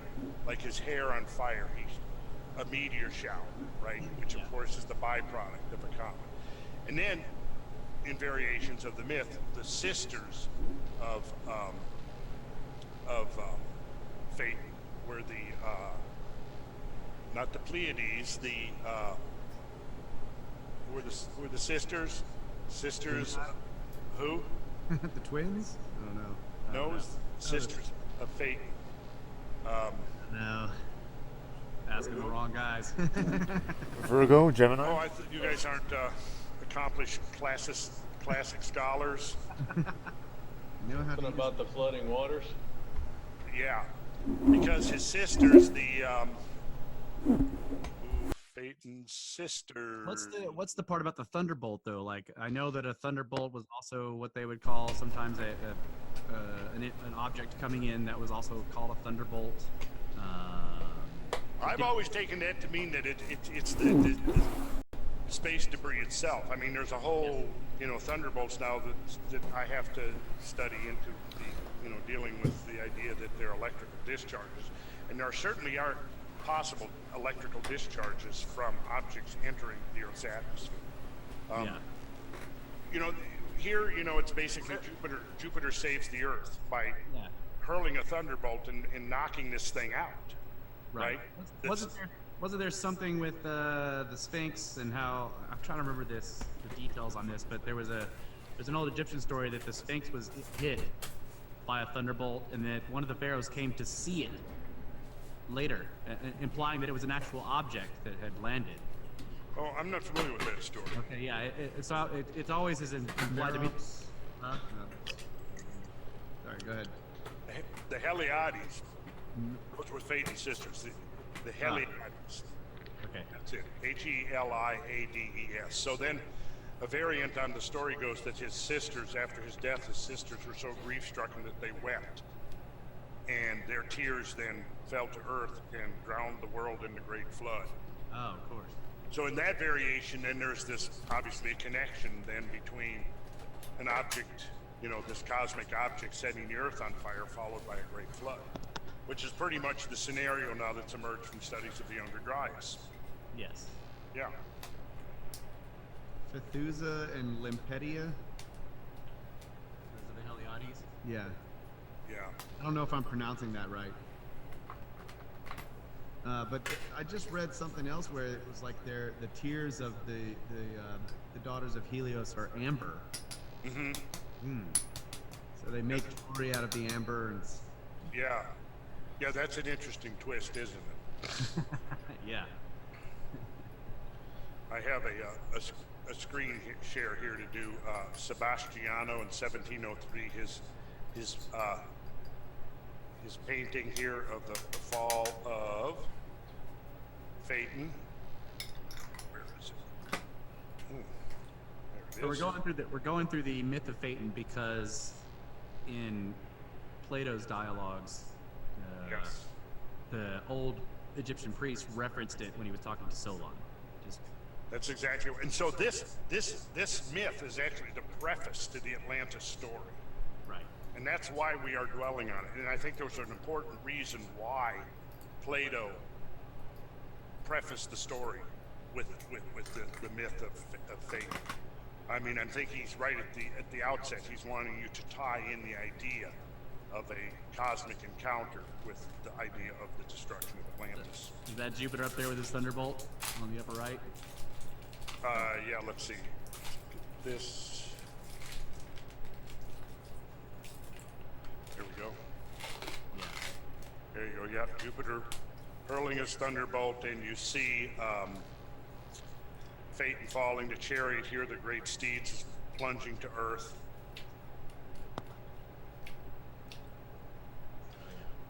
Yep. But this one by Gustave Moreau I find to be really interesting. Check this out. Yeah. Notice here now, Yep. you've got the zodiacal wheel here, and there's the lion, obviously Leo, and we see the chariot plunging to earth, and we see a great dark serpent rising up from the earth, Oh, yeah. which is an interesting detail. But then, almost as if to clinch it, look what you got here in the background. Right, I saw that. Yeah. Now notice, cusp of Leo, 12,900 years ago. Right. That's the black mat layer date, right? And it's also either the sunrise or the sun. That's the sun back there, isn't it? That's the sun back there, I would assume, yeah. Yeah. Unless it's the moon rising. Could be the moon. Could be the moon. But so you have the great dragon, you've got the lion, you've got the chariot, you've got the comet, all in this composition. So what did Gustave Moreau know? Yeah. Well, Gustave Moreau, interestingly, was very much studied into mythology, occult traditions. He was also well-versed in astronomy. So he was an artist that could have had access to more insider interpretations of some of the tales and myths. So, so then the priests, after invoking the myth of fate and the consequences of that kind of an event, they go on to say that when this happens, those who live upon the mountains and in dry and lofty places are more liable to destructions than those who dwell by rivers or on the seashore. And from this calamity, the Nile, who is our never-failing Savior, saves and delivers us. When, on the other hand, the gods purge the earth with a deluge of water, among you herdsmen and shepherds on the mountains are the survivors, whereas those of you who live in cities are carried by the rivers into the sea. The fact is that wherever the extremity of winter frost or of summer sun does not prevent, the human race is always increasing at times, and at other times diminishing in numbers. And whatever happened, either in your country or in ours, or in any other region of which we are informed, if any action which is noble or great or in any other way remarkable is taking place, all that has been written down of old and is preserved in our temples, whereas you and other nations are just being provided with letters and other things. But then, at the usual period, the stream from heaven descends like a pestilence and leaves only those of you who are destitute of letters and education, and thus you have to begin all over again as children and know nothing of what happened in ancient times, either among us or among yourselves. So he finishes up by saying, as for those genealogies which of yours, remember again, this is the old priest talking to Solon. As for those genealogies of yours which you have recounted to us, Solon, they are no better than the tales of children. For in the first place, you remember one deluge only, whereas there were many of them. So in the next place, you do not know that there dwelt in your land the fairest and noblest race of men which ever lived, of whom you and your whole city are but a seed or a remnant. And this was unknown to you, because for many generations the survivors of that destruction died and made no sign. Meaning they didn't write? Is that what they meant? Or Right. Yep. Slide 72. We're gonna have to wrap it up on slide 72 here. He's telling a lot more than just the fall of one, city, one Atlantis. Yeah. The destruction of the whole world. Like, it many times over. Yeah. Mm-hmm. And he's saying that like the idea of the civilization of Atlantis in the middle of the Atlantic, but this ancient priest, this old priest of Egypt, is saying that there was a civilization where you guys live. Yeah. You don't even remember the Athenians or whatever he was referring them to. Yes. I always refer to them as the proto-Athenians. Oh, okay. Yeah. Yeah. So I mean, these two dialogues are really rich.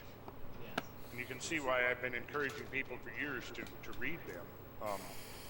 Well, you just keep reading it to us, and then by the time we get done with it, we'll have read them.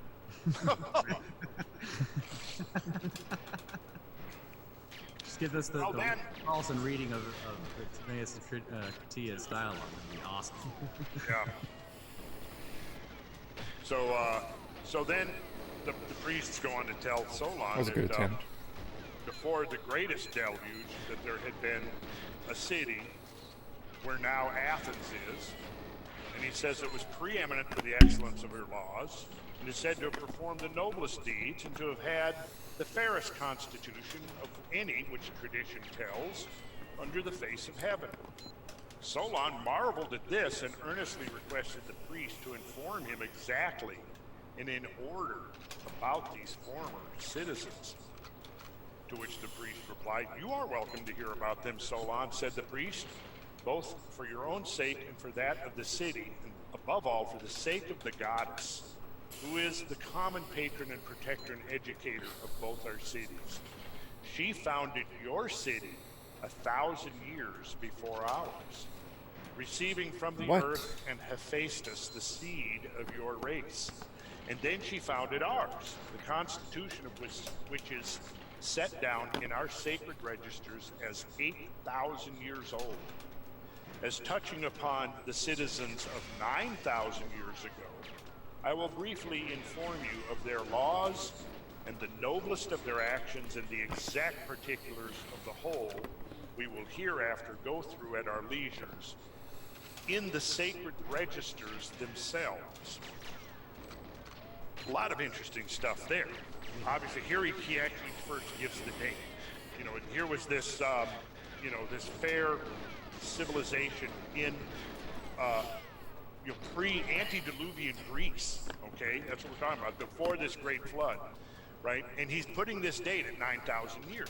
See, so we're going from the time of Solon's sojourn in Egypt, 600 BC, to now, to then, you can do the math. We're in round numbers, 11,600 years is where Plato is placing his story, which is now exactly the date that is given for the transition from the Pleistocene to the Holocene, and the beginning of the Younger Dryas from 1209 to the end of the Younger Dryas at 11,600. And the end of the Younger Dryas then is the things that happen at the end of the Younger Dryas is one of the great meltwater pulses discharged into the global ocean from the rapidly melting ice sheets.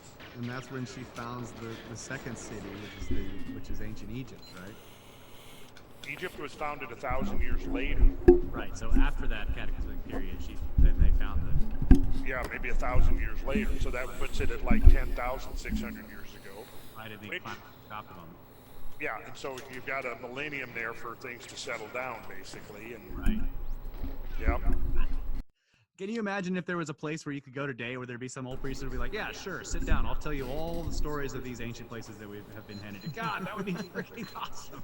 Well, yeah, you know what I want is the sacred registers. Right. Yes. Yeah. We can go through at our leisure in the sacred register. God. Cells. See, where are those sacred registers, man? Yo, what's up, Christian? How you doing, man? Let me just have a peek. Yeah. Hope you're doing well. Yeah. How's the Sphinx? Yeah. Just let me know they're there. Yeah. They gotta be somewhere. You know, they've made metal libraries of that stuff and stashed it in places. Yeah. I'm sure there are repositories. There's all the legends of repositories of ancient knowledge. I'm just, I'm keeping my fingers crossed and thinking positive that at some point You good? Just in woke my up? That's cool, lifetime man. there's going to be discovery made. Some cache of ancient stuff. Yeah. It from won't be suppressed. Yeah. Yeah. So now in the narrative, we've skipped over a few parts, but now in the narrative, it comes to the subject of Atlantis itself. Right? Yeah. We're close to wrapping it up here, so just letting you know, I think Mike's got to go. Okay, well, we'll do this because then it'll bring it back to Atlantis, and then this is where we can pick it up. Okay. Not doing too much, man. Not doing too Bye-bye. much. Mr. Man. Adios, Mike. Not much plans. Okay, so here's the priest. Many great and wonderful deeds are recorded of your state in our histories, but one of them exceeds all the rest in greatness and valor. For these histories tell of a mighty power which was aggressing wantonly against the whole of Europe and Asia, and to which your city put an end. This power came forth out of the Atlantic Ocean, for in those days the Atlantic was navigable, and there was an island situated Come on. in front of the straits. Like fucking bullshit. You call the columns of Heracles, and was the way to other islands. And from these islands, you might pass to the whole of the opposite continent which surrounded the true ocean. For this sea, which is within the Straits of Heracles, is only a harbor, having a narrow entrance, but that other is the real sea, and the surrounding land may be most truly called a continent. Interestingly, what he's describing, so from the pillars of Heracles you come to some islands. Beyond those islands are more islands, and then beyond that, as he says, continent that's the around, whole of the opposite continent. which is talking about. Well, what else could it be talking about? Right? He says, sail west from the Pillars of Hercules. You're going to come to some islands, then you're going to come to some more islands, and then you're going to come to the opposite continent beyond. And then doesn't it also say that on the other side of that continent is the real ocean, basically saying the Pacific, which is enormous? No, he's talking about the real ocean being what's outside the Pillars of Hercules. Oh, okay, all right. And he's saying that the Mediterranean is only a harbor. Okay, I gotcha. That's what he's saying. Yeah. So if we look here, I'll pull up some maps and do a share screen here. Let's see if this is a good one. Yeah, this is a great one. So I am going to do a share screen here so we can look at, this has got a digital elevation of the bottom of the Atlantic Ocean. Are we there? Yep. I got it. Excellent. All right, so over here on the right, with my cursor, that's the Pillars of Hercules right there. And if you come out from the Pillars of Hercules, you come to a group of islands right here, of which Madeira is the most prominent. And during the Ice Age, with lowered sea levels, these islands would have been more abundant and more prominent.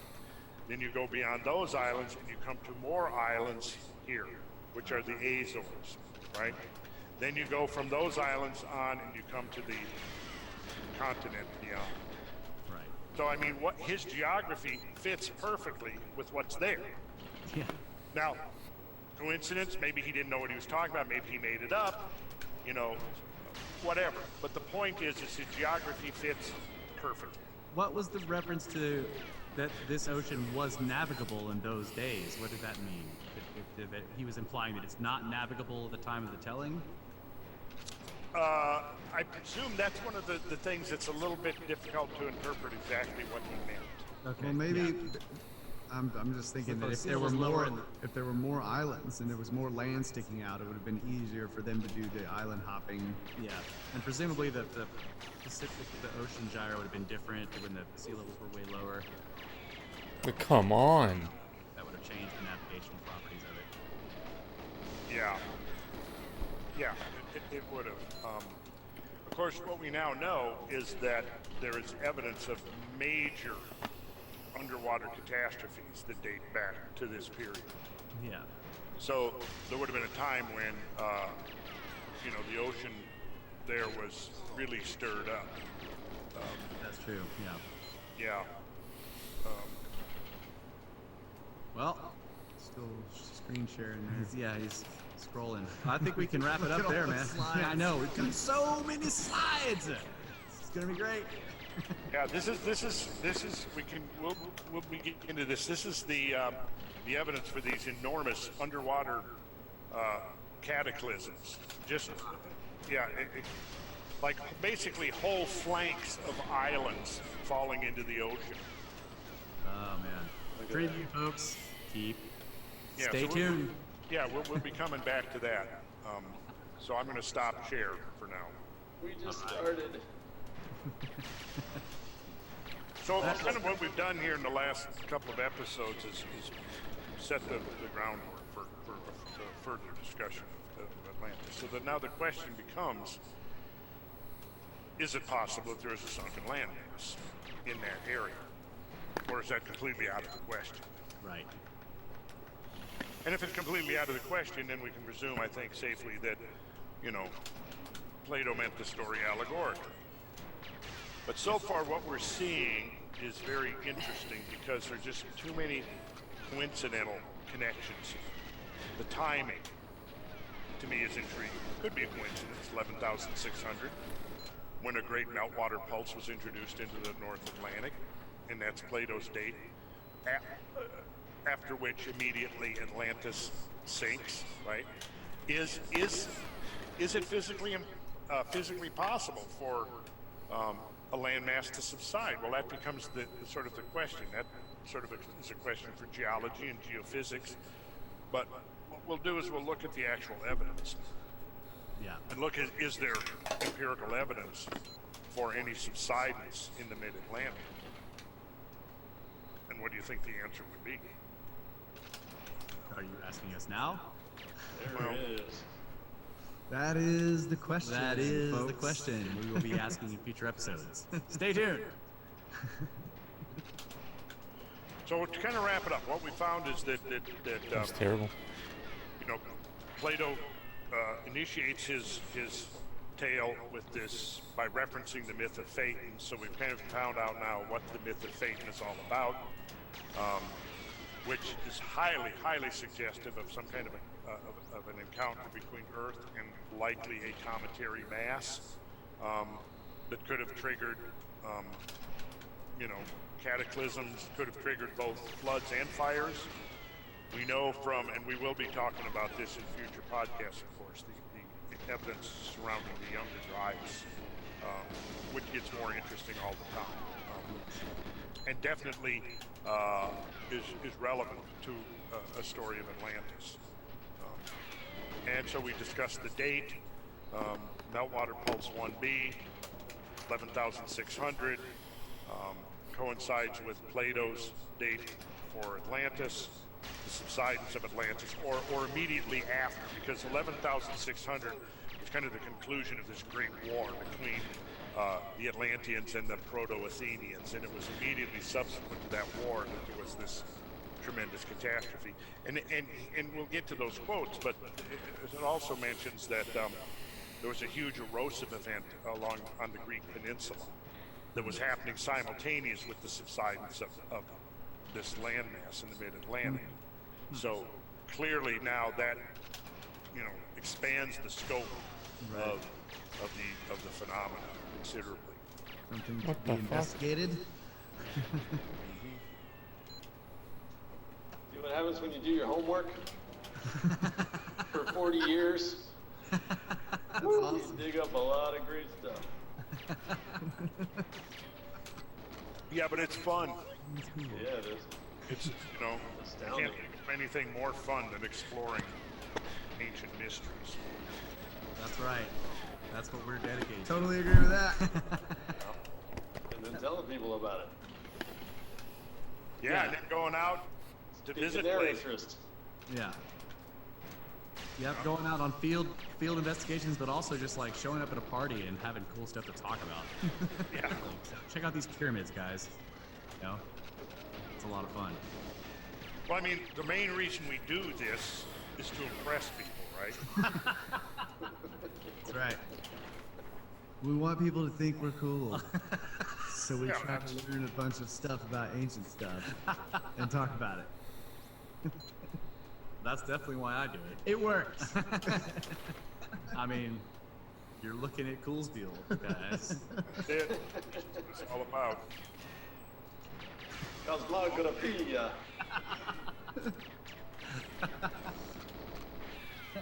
All right. Bradley, help me out with the websites here. What do we got?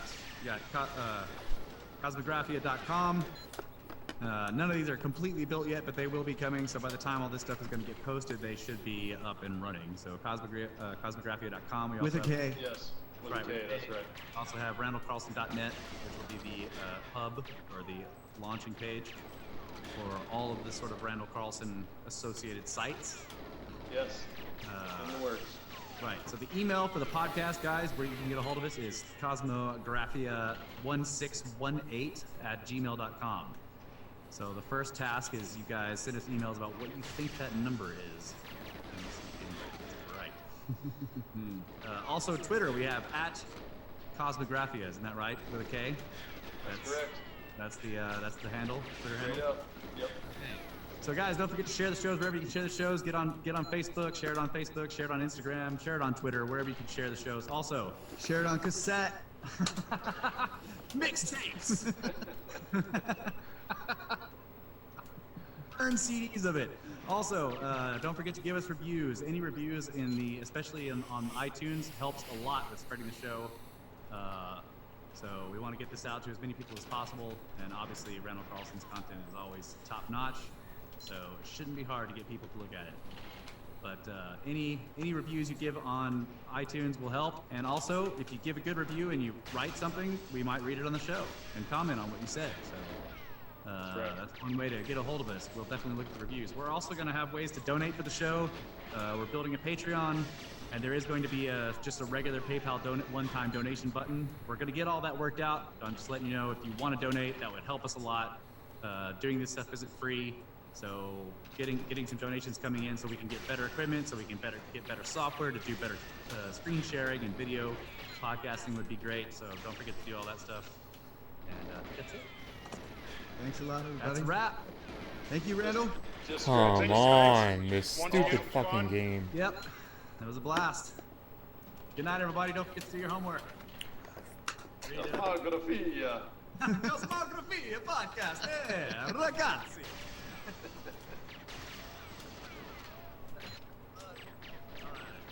I hate this fucking game.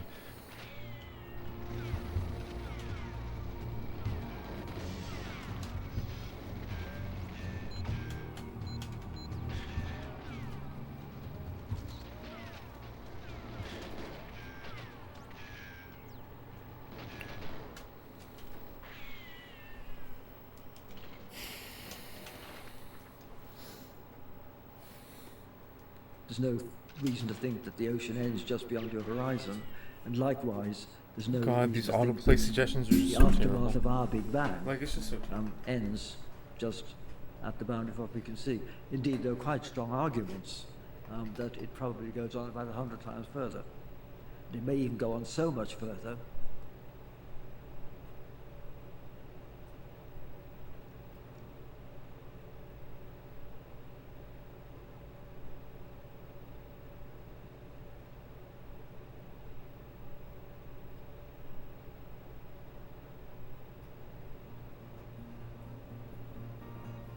This is Cosmographia, the Randall Carlson podcast.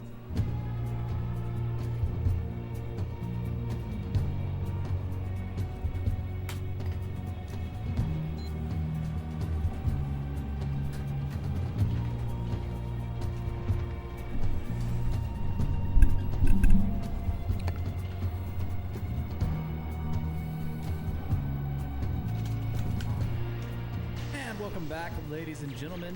This is Cosmographia, the Randall Carlson podcast.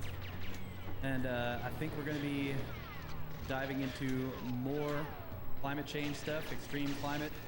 We were looking at the urban heat island, we were looking at extreme storms, and we're going to continue forward with some of that. Meanwhile, Kyle and I are sitting here in our fully revamped studio. You guys can tell, we got a table. It's a nice look. I see. Yeah.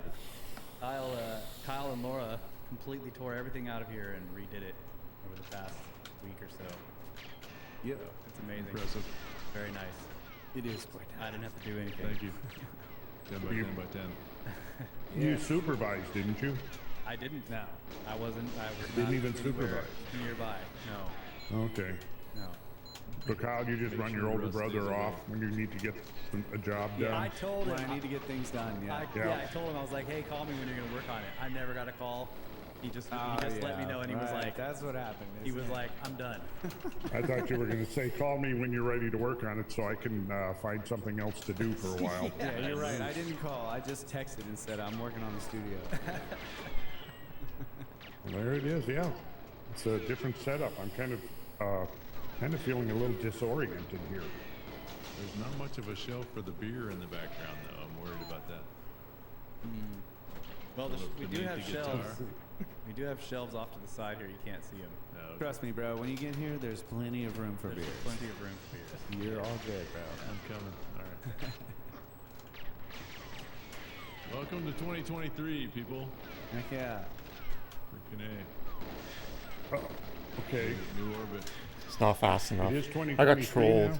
Come You on, work man. Okay. Right, Monday. Yeah. It is, yeah. You haven't partied for New Year's yet, Randall? Unless it's spoken.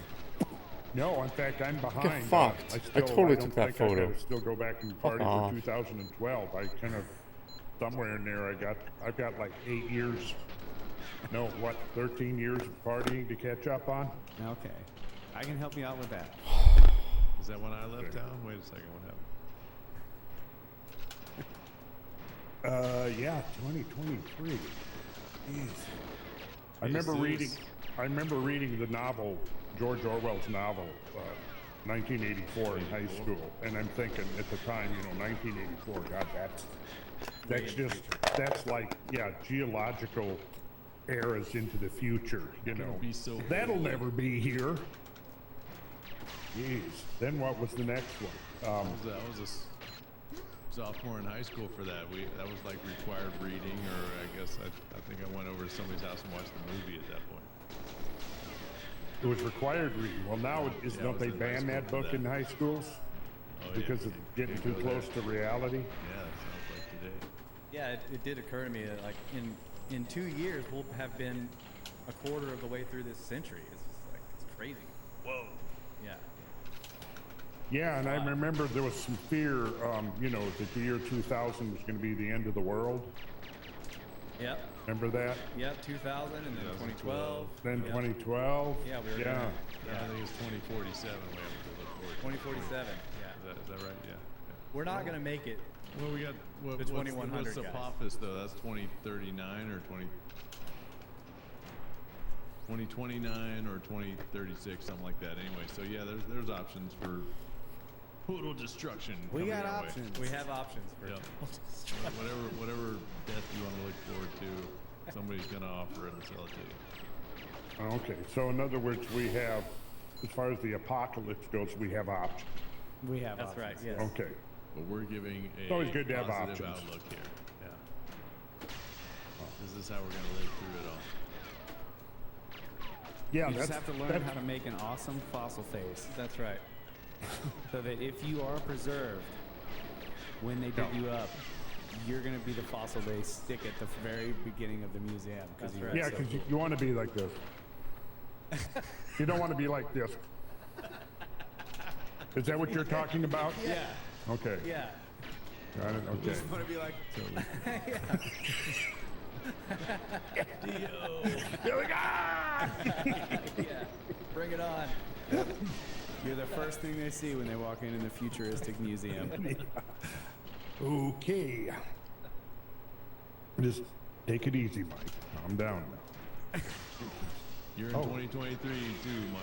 Welcome. This is 2023, Mike. This is the end of your normalcy. Oh, come, what the We fuck? can't sense the excitement just pouring off of you? Well, I don't know. I'm looking. I see a little bit of looks like some ionization around your hairline there. Man, this level's so troll, guys. Hey, that's what it was. The Hey, girls. No, I got it. I never realized that before. It's just too troll. Never mind. I got off on a tangent there. A little bit there. Skull ionization. Plasma emissions.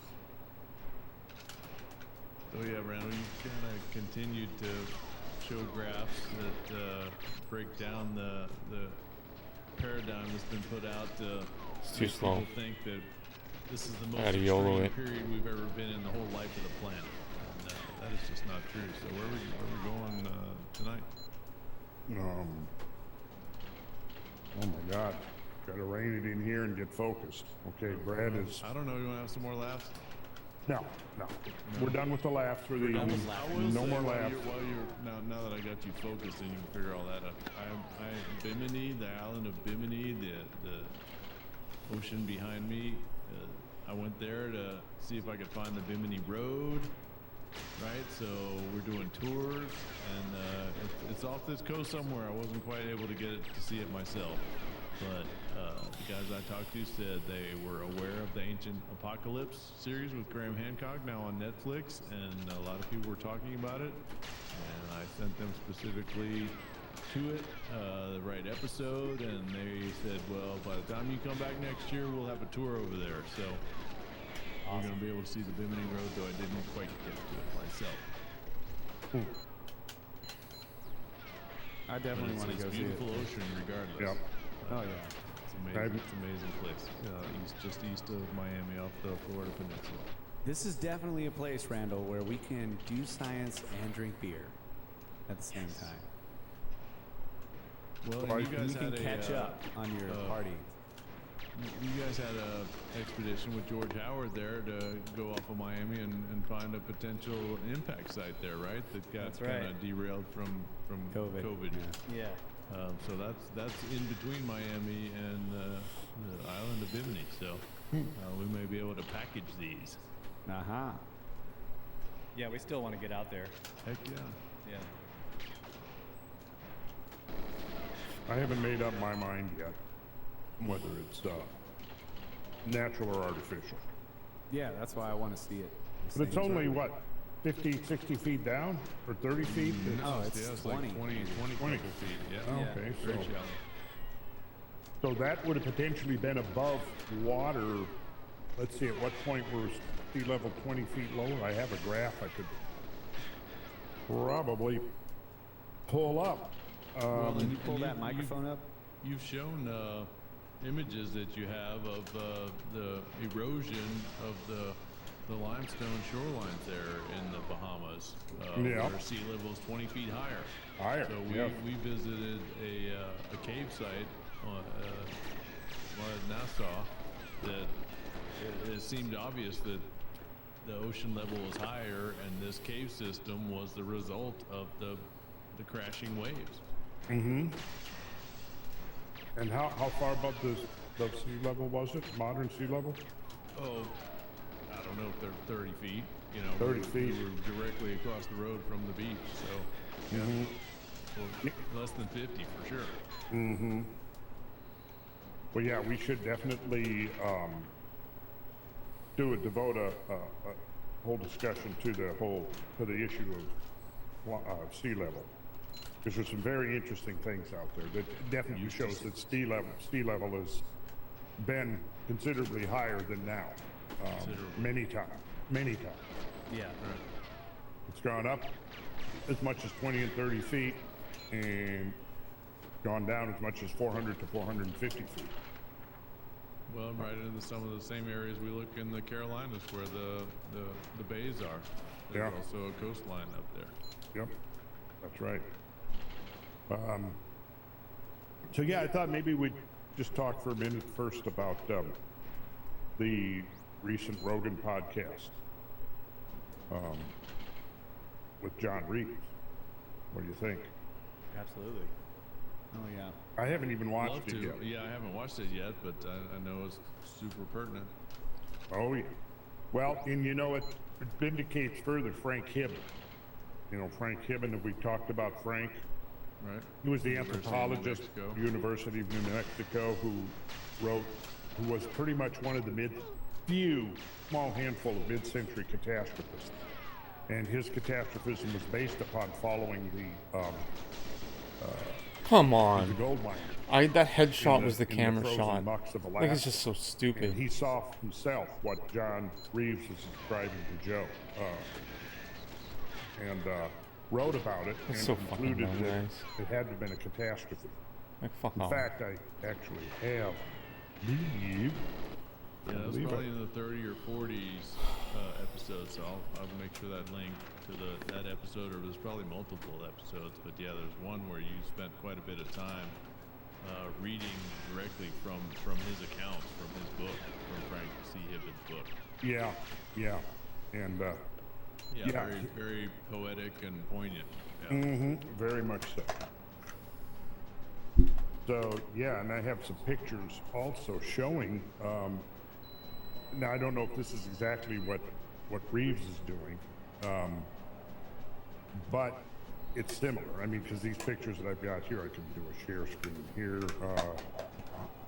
See if I can. No. All right. I also have a quote of Hibben's quote from Charles Hapgood's book, Path of the Pole. It's a really good quote. Oh, is it from the Lost Americans? That's what they're doing right there at the boneyard. There's hydraulic mining. Yeah, it is from the Lost Americans. Yeah. That's what they're doing right there. That's high pressure. Yeah, he has one that's automatic. They basically turn it on and they just leave.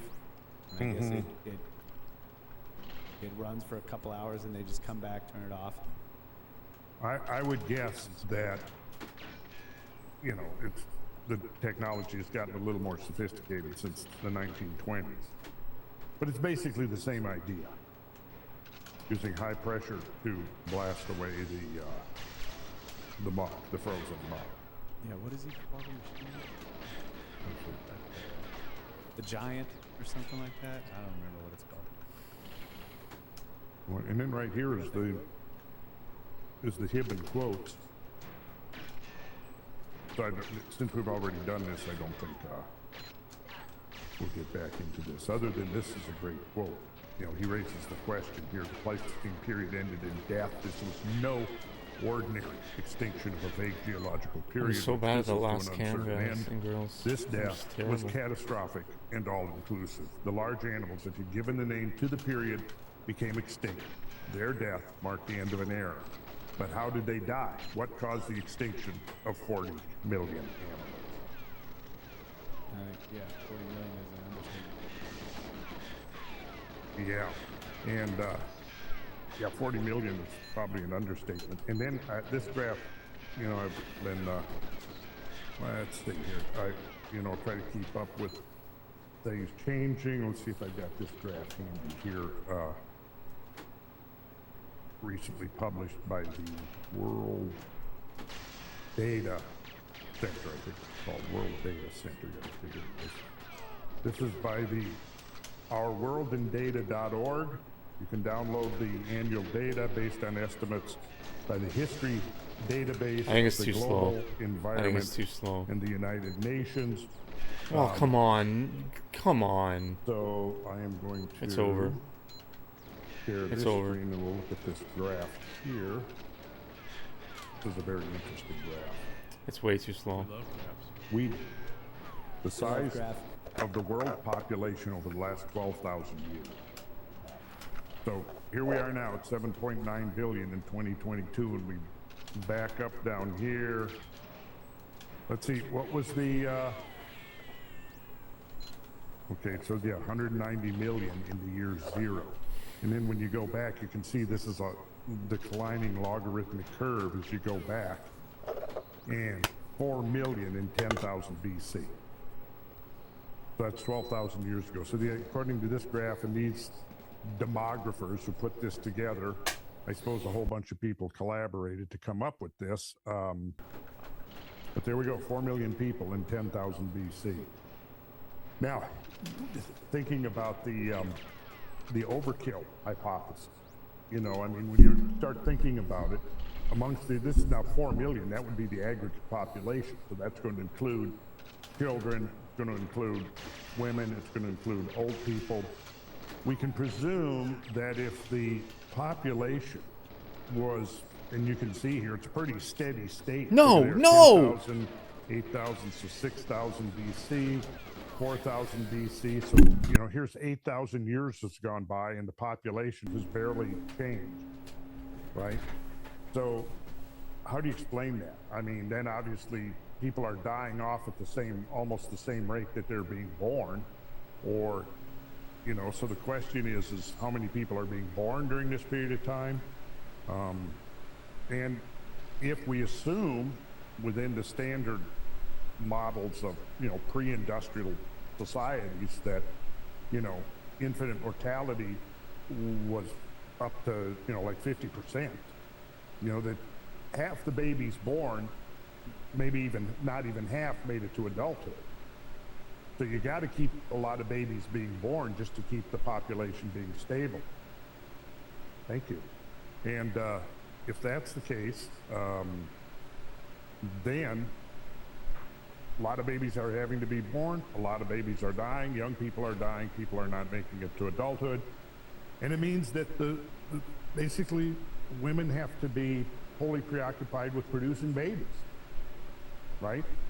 If you've got to have 5 to 10 children to bring 4 or 5 children to adulthood, then the entire woman's productive life has to be pretty much devoted to having children. And then you get elder. So I think we can safely assume that the hunting was mostly being done by men, and men between the ages of late teens and probably late 50s, maybe, right? So what does that actually leave for the people out hunting? What numbers? Just if we're going to do some sort of semi-realistic speculation, I think maybe what, a third of this number? 4 million? 1.5 million people?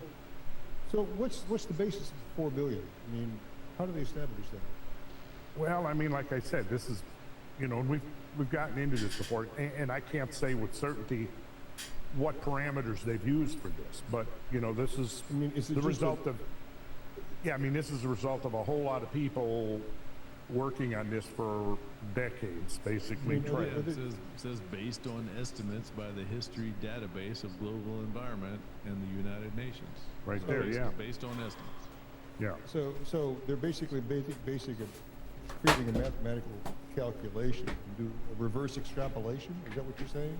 Well, I'm not saying necessarily what statistical processes they use to derive these numbers, but these numbers, I mean, you can go back and, you know, the estimates of global population going back into prehistory have been around, you know, for most of the last 100 years, and they just keep refining and refining and refining.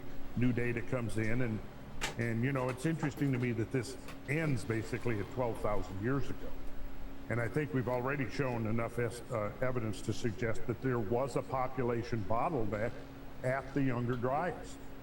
So would that population bottleneck show up on this graph right here? And I mean, what it's saying here is that if we look, you know, 1 billion, so you can look right here, mid-14th century, the Black Death pandemic killed between 1/4 and half of all people in Europe. And that's reflected in this thing right here, right? This interruption in the upward trend.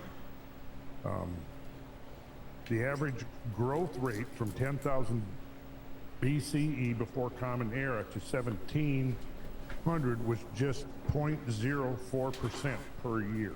Just a basically replacement.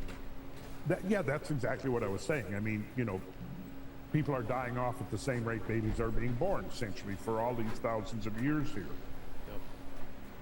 Yep. Which raises to me interesting questions. There's multiple interesting questions raised by this. Okay, so what I was getting back to was the idea of how many actual viable hunters were there who were hunting megafauna. Right, but I understand that, but you're assuming that these are hunter-gatherer populations, which... Well, I'm not assuming anything. I'm just showing what, you know... But this model then assumes that these were like probably hunter-gatherer populations. Yes. And I think we could safely say that.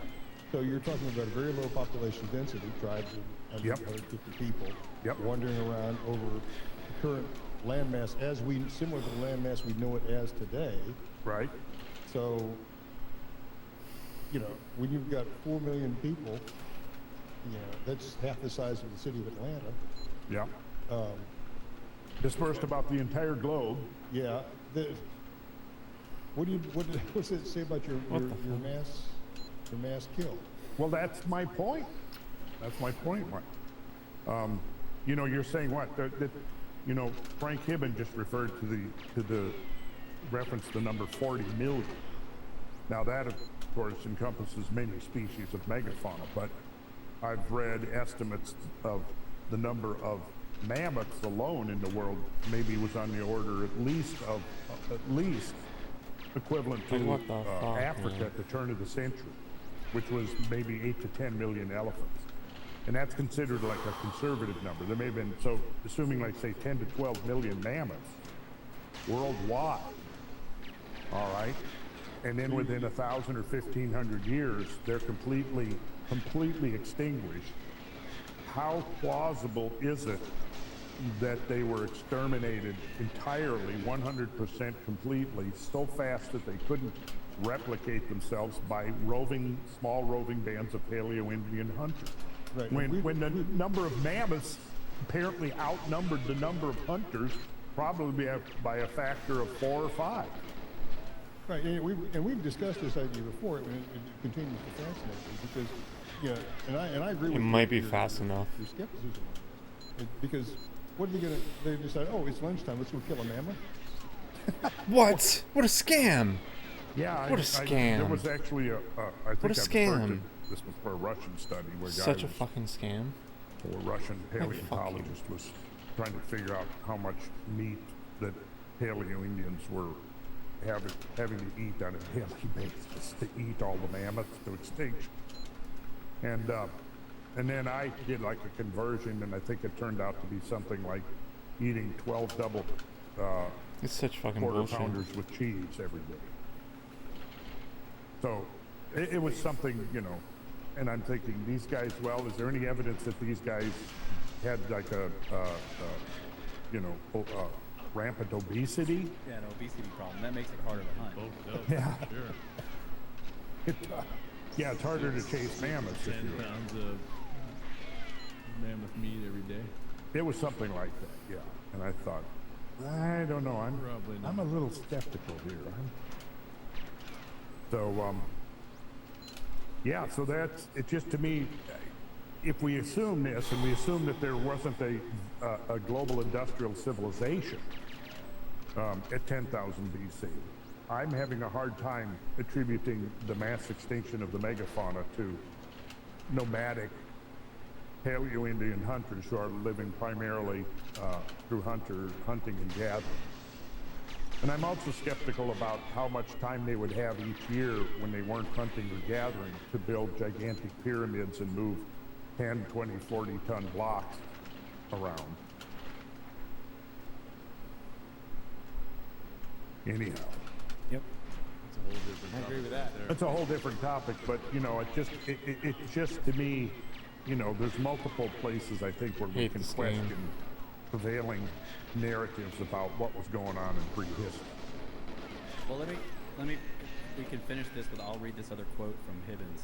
Yeah, okay, This great. is also, this also like throws, you know, I mean, we've gone through some of this before, but he says, throughout the Alaskan mucks, too, there is evidence of atmospheric disturbances of unparalleled violence. Yeah.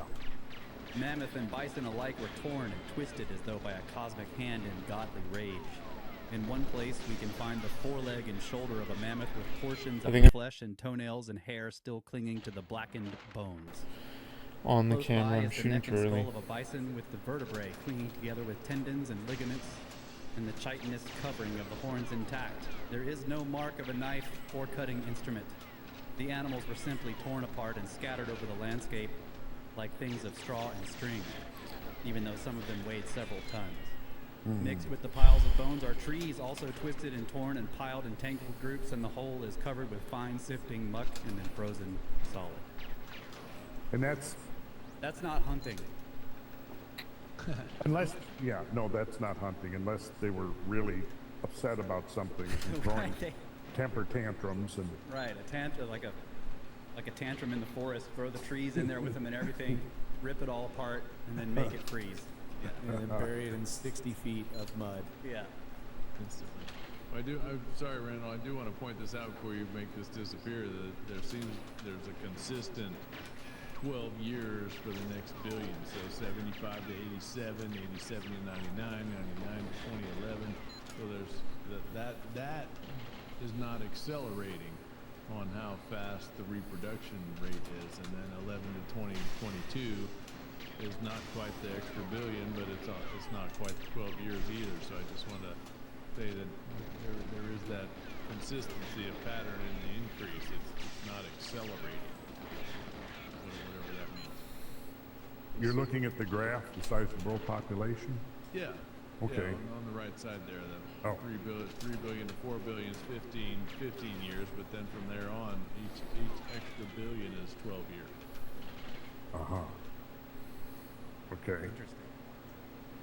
Okay, so now this is interesting though. Here is the rate of reproduction and being projected into the future. Look at this graph. The annual world population growth rate, 1950 to 21. Shot too early again. So you can see right here. Now this is, look at this big drop right here. Look what it's attributing that to. The great leap forward. Famine in China under Mao is killing around 30 million people. So that shows up right here. It is reducing global population growth between 1958 and 1961. And then it peaks up, and the like here, the world population growth rate peaked in 1962 and 1963 at 2.2%. That would be per year. And then look what it's done since then. Look at that. That was better. Look at this. That was And not then that if you good, but it was project better this than the trend previous line attempt. right on down. This is pretty wild. Right. And it would suggest that the population bomb that was inspiring so much fear, the overpopulation, you know, this is probably going to stabilize at 9 to 10 billion people. Yeah, I think the previous graph said they estimate that, what was it, 11 billion was where it would be stable? Yeah, 11 billion in 2100. Yeah. And even Demographic. that, They expect rapid population growth to end at the end of the century is what it said up at the top there. Yeah, okay. So that's a little bit different perspective than Well, yeah, that's a whole another discussion about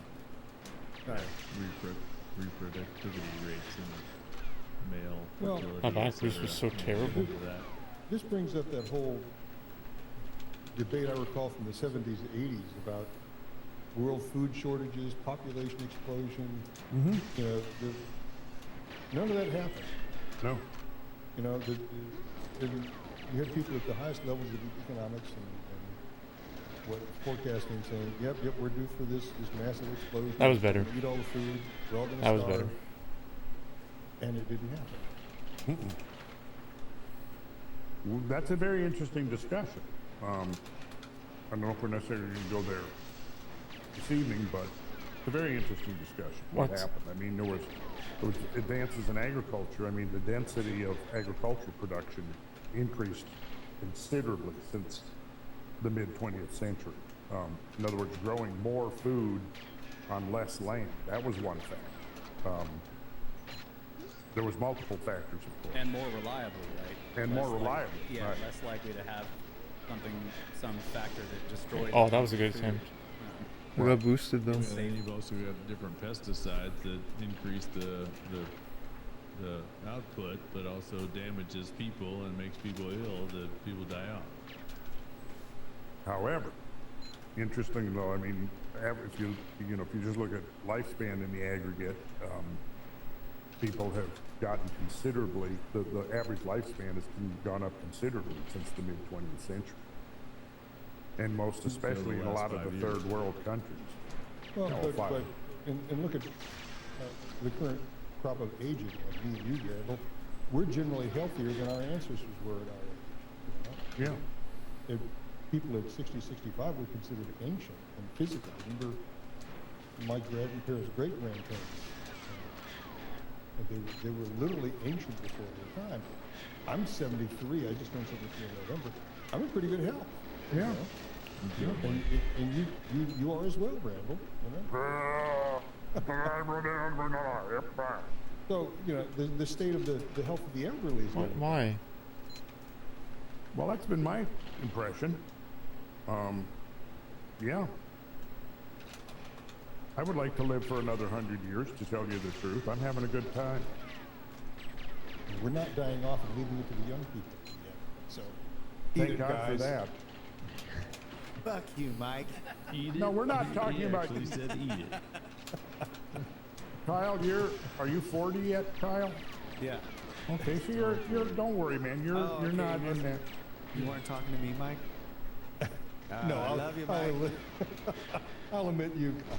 Let's be a team. I tell you though, I am a little bit worried about some of these. Maybe we should have been into that, but I'm just like, oh God, really? Well, yeah. Listen, you young people out there, you got to get smart. I know some of you are. I think maybe, you know what? I think maybe there's an awakening among some of the younger people. I certainly hope so. Absolutely, there is. You got to get them out of those brainwashing factories that is modern education. That's the first start. But Well, believe it or not, you elderly folks at this point, though you may be young at some level, Graham and Randall are influencing a lot of those young people, and they're waking up to it. You know, they want to know their past. and you're putting the story together better than anybody previously, or somebody that says this is exactly what it was. You know, the way you're laying it out and Graham's laying it out, it's a mystery, it's a curiosity, it's something that's not fully solved. Yeah. And this is I think they see that that's their past, that's their future, and it's a point of commonality that they can all tune into and say, yeah, let's figure this out. What are we all about? Why are we here? What are we moving toward? Yeah, appreciate you guys for making that clear path for them. Well, you know, Brad, to us old geezers like me and Mike, hearing that from, you know, young people like you, Brad, you know, it's very heartwarming.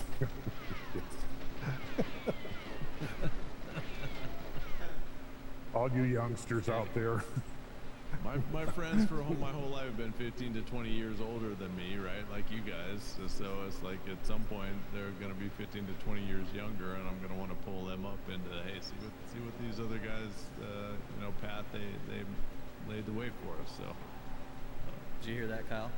Apparently we're not Brad's friends because we're not. Man. Tweeners. Brad. I thought we were friends, bro. All right, Mike. Oh, Brad, let me me see. and you, buddy. Let me see, Brad. Is this, will 2023 make 25 years? I've been saying it was like, yeah, I've known that guy for like 25 years. We have never quite been there. Is this the year? We're past the quarter century. We're into oh my God, we are Route 5 kind of stuff. We're in 2-6 world. Yeah. Ooh, well, I mean, we should have some kind of commemoration, I guess. Yeah, 1997 to 2023 is 26 years, so that's crazy, man. Oh man, Do you have an anniversary date? And they've never had a fight. That's right. Well, we had a few. We've been annoyed a few times. I've pushed a bit. No, well, you know, the easy thing to base off is the group meeting that I had where he spoke about comets, and it was at the same time that his documentary was released on TBS about Comet Hale-Bopp. So that's kind of an easy. That was late March, and actually 97 wasn't it was like the closest that Hale-Bopp came to the Earth or came to the Sun, I forget, but to the Earth. That would be a good Yeah. you know, 0 point for me and Randall working together. Yeah, that night, Hale-Bopp got its closest in its orbit. It got its closest point to the Earth, and that was while the documentary was airing. Yeah, that's awesome. Yeah, Fire from the Sky. Oh, God, that's 26 years ago. Wow. Yeah, that was an interesting. You're a legend. In my own time. Yeah. Right. Well, I just keep doing what I'm doing. It's, you know, no different. I guess it's gone from dozens to hundreds, and now I don't know what the numbers are. The last Rogan podcast, like what? I think it's 5 million views around there just on YouTube. Kind of scary. Truth resonates. Well, it's, you know, it's kind of like the release of this. More of that. I think the release of this information, and the interest in this, is almost kind of following a graph very much like the one we just looked at for the size of world population. It's just within the last few years it's gone exponential. You know, it's gone, it was flatlined for years with some little blips in it, and like I'd say within the last 2 to 4 years, it's the interest has just suddenly mushroomed in just asking questions about lots of things that are not explained yet. I mean, there's a lot out there that we haven't figured out, contrary to what those in charge would like to kind of create the impression that there's experts. You know, you saw this like in reading the criticisms of Ancient Apocalypse and Graham Hancock. Well, you know, the experts say, you know, the experts have come in and thoroughly debunked, you know, Ignatius Donnelly, right? Well, or thoroughly debunked Graham Hancock, who's been spinning conspiracy theories and all of this. And you know, like I go, well, the experts, let me see here, wait a second. these experts who are not named, well, I think we talked about this a little bit last time, but you know, there are several archaeologists that are listed as experts, right? So you got the guy over in the UK, I probably mentioned his name last time, but just, I don't need to mention his name, but you know, he's done excavations in Iron Age Greece. So he's probably very knowledgeable about, I haven't seen his work or papers that he's written, but he's probably very knowledgeable about that particular strata in that particular place. Come on, what? Right?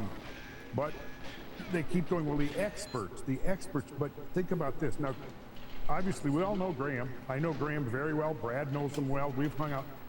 Graham is an extremely intelligent man. He's very high IQ, very incisive thinker. He's been studying this for 30 years. He's traveled around the world and visited, what, 90 or 100 countries looking at this stuff. He's written multiple huge books, densely researched, you know, with references. If you look in each of his recent books, why? You're looking What? at like 400 references in each book. So he's read thousands of papers. He's interviewed hundreds of people across the spectrum, from the fringe all the way to people doing solid, hardcore science. Now, he's been doing this for 30 years. So the perspective I think that we need to clarify here is that Graham, as far as is the work and that he's doing, the speculation that he's doing, the time period that he's looking at, Graham Hancock is the fucking expert, okay? Right. He knows 10 times or 100 times more about this than you phonies do, okay? So let's just settle this discussion there. You know, what experts? Bring these experts out. Isn't it interesting that the experts that have been approached so far about debating Graham at the Cosmic Summit in June? No, they're not interested. They make some condescending excuse, but that's all they've got. They won't debate. So anyways, the whole thing, that whole response to Graham has just really pissed me off. Who did I talk to today? Was it George, our good friend George Howard? Yeah. That the Daily Caller, yeah, I think it was George. Yeah, the Daily Caller, there's a woman who writes for the Daily Caller who's doing a very in-depth defense of... Okay. Who is that? I would like to read her. She's a reporter for the Daily Caller. Do you know her name? Kay. Which is like Kay a Smith. comedy, kind of like The Onion or something? Or I no. need to look into it. Great. Daily Caller was started by Tucker. Oh, you know, Tucker, my interview with Tucker Carlson has been up now for what? I've watched part of it. George gave me access. I watched it yesterday. Yeah. It's great. So highly recommended. So yeah, I'll put a link to that in the show notes too. Because great overview, so great far, introduction. Yeah, good thing to share with people that are just getting into Randall and the whole topic. Yeah, excellent job. It's really cool, and he asked good questions. Oh yeah. I was really impressed. Yeah, it was. I haven't watched the whole thing yet because I got home and then my wife wanted to watch it. I started over and then we didn't make it all the way through. So. Yeah, so I have a feeling I'll be back. Well, what I caught is at the end, he said, this is one of the best conversations I've had in years. And so that likes to go back beyond season 2 of his show and season 1 of his show. So the whole time he's been doing these hundreds of shows, that's like ranking for him. It like really struck a chord. Well, and then, it was all interesting stuff, but we barely scratched the surface. So, yeah. I still say that we've been doing the podcast for 3 years. We've been doing the podcast for 3 years. We've still barely scratched the surface after 3 years. So, I guess this... Got plenty of material up, folks. Stay tuned. 600 years from now. Yeah. Yeah.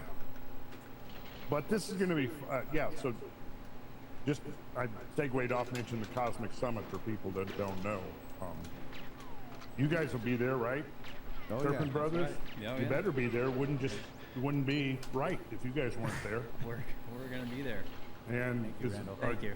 is our good friend Ben X, Ben Oh, yeah. Uncharted he's going to X, be yes. there. Yeah, Ben will be okay. there. Ben will be We'll there. both Oh, yeah, be- that's right. He is actually going to. You guys both are giving.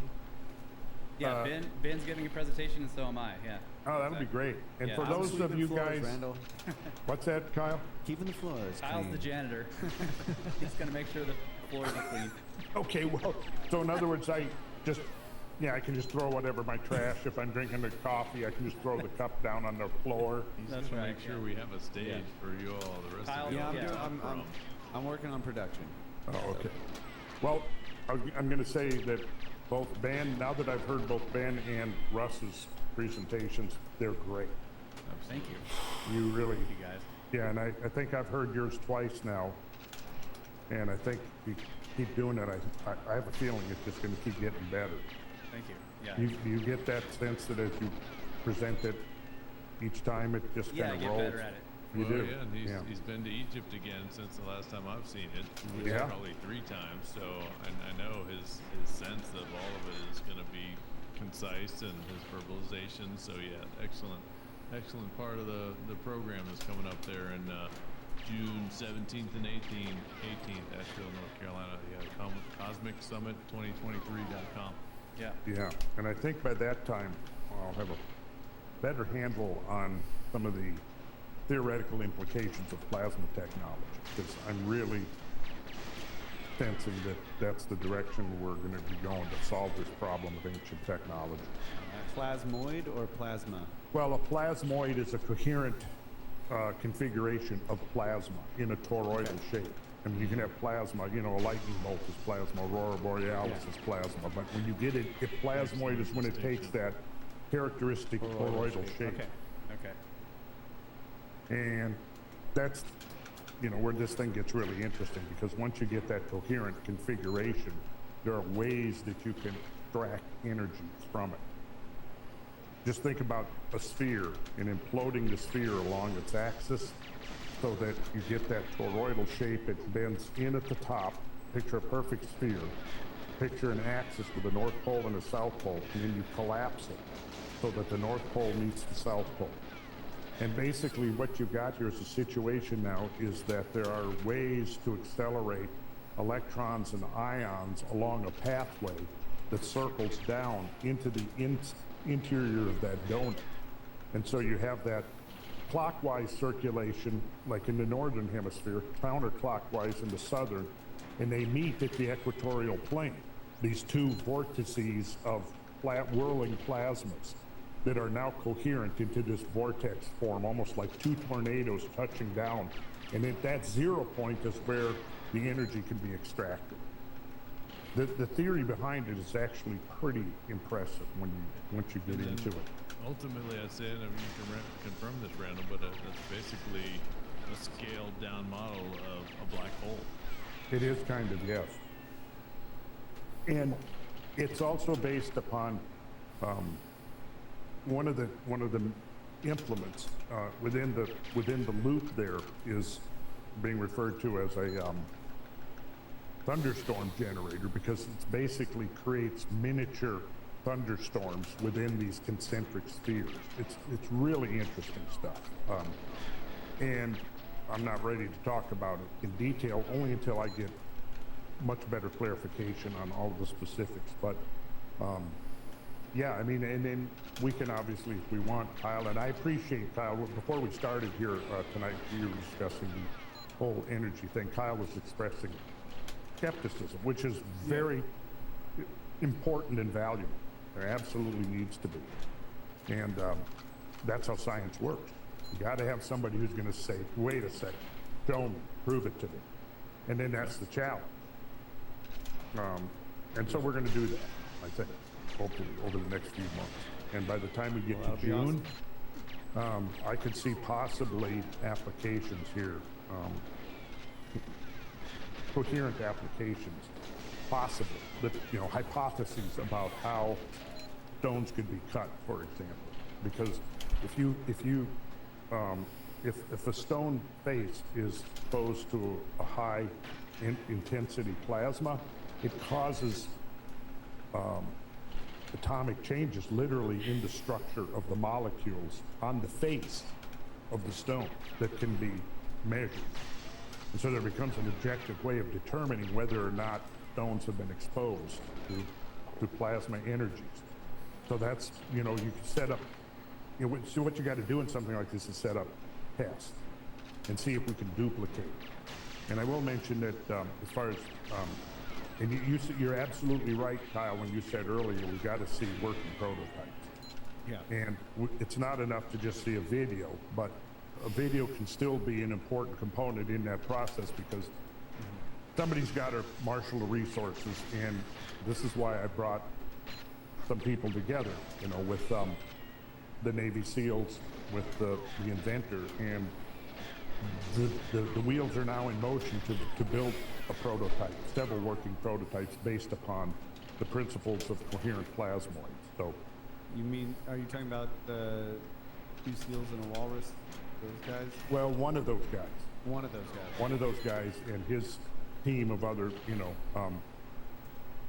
yeah, so we had a meeting at his house with 4 of the SEALs there who are, you know, mechanical engineers, physics background, electrician background, and meeting with Malcolm.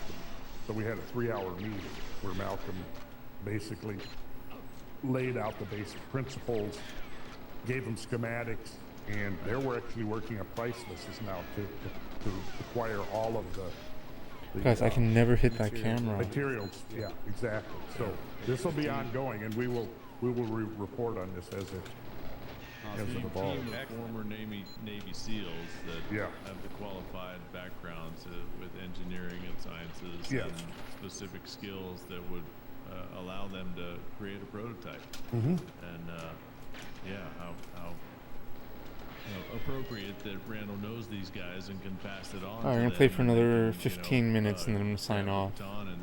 Thank you very much for being here, everybody. Yeah, I guess I don't want to be. I really appreciate it. I don't want to be negative, but I just. Well, you're not. No, you're not being negative. Well, I just want to say this. It would be great if This level's just so heartbreaking. Holy jeez. That's all I'm saying. So that's kind of where I'm coming from. It might not. It's just so tragic. Well, tragedy. Every run. Okay, well, I'll keep that in mind. I'm not talking about you. Because you know way more about this than I do, and other people that are hearing it from you. So I'm just saying. Yeah. Well, you know, for me, it was like 5 years of, you know, hearing it and getting exposed to, you know, getting stuff that I could documentation before I finally said, okay, it's starting to look like this is viable. And then I started meeting some of the other people involved, and these were highly qualified, very credible people who believe this worked. And so that was a big part that convinced me that this was not just some fly-by-night guy tinkering in his garage. This has gone way beyond. Okay. And I think a big part of the synchronicity is the numbers that repeatedly have showed up in the ancient writings, in the platonic solids, in the solar system, and now they're also repeated in this new technology. Those same numbers are being utilized to extract this energy. So I don't know if I could recreate it, but I, you know, tried to spit it back to Randall. If this is part of the geometry that organizes the universe, you'd also think that there would be part of the geometry that would allow spontaneous creation of infinite energy out of that. So it's there, and he recognized that these numbers were again consistent, going way back to these ancient cultures and religions and books and studies, and here they are again, trying to show us a new technology, a new physics, a new way to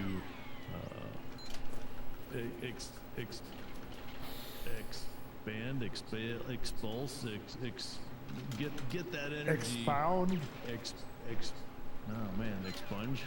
Extract. I don't think that's the word. But that's as good as any. extract. Yeah, get that energy that's omnipresent in the universe, everywhere, simultaneously, And is that the 0 point? Is, you know, I think we're ready to make that leap, and this could be the math and the number system that allows us to do that. Mm-hmm. Well, yeah, and I'm with Kyle. I really want to. That's why I brought these guys together, because, you know, after I talked to them about it, I talked to them with the idea in mind that they may have the skill set to, and the wherewithal to create a prototype, and they did and do. So I arranged to get all these guys together with the hope that, out of what will come out of this is the models that we can actually test and see for ourselves. And I figured that's the only way I'm ultimately going to really learn about it, is to watch the whole thing take form. So, I have copies of the schematics. They've now got copies of the schematics, and so they're working up parts list right now as we speak. So that's great. Fantastic. Yeah. Cool. It's about break time. What do you guys think? Yeah, I was gonna say, let's take a break and come back. We can start the climate stuff. Well, thanks for saying that too, Randall. What the fuck, man? Yeah. Oh, okay, good. Well, listen, I appreciate you, because right now you haven't really looked into it. Fuck? So when you do, I think the more you look into it, the more you'll go, okay, yeah, it really does look like there is something here. But again, the proof is in the pudding. Yeah. And Roland Perry driving a car on a video isn't proof for us, only to the extent that he's a credible source. Yeah. And if he's credible, which, the guy is not, he's like I said, he's a very famous Australian author. You can look him up right online 30, right now. Like 30 What? books. Oh, come on. Very well known. Yeah. All right. Oh, Let's take a my break. God, man. Okay. Let's do Take it. a break and be right back.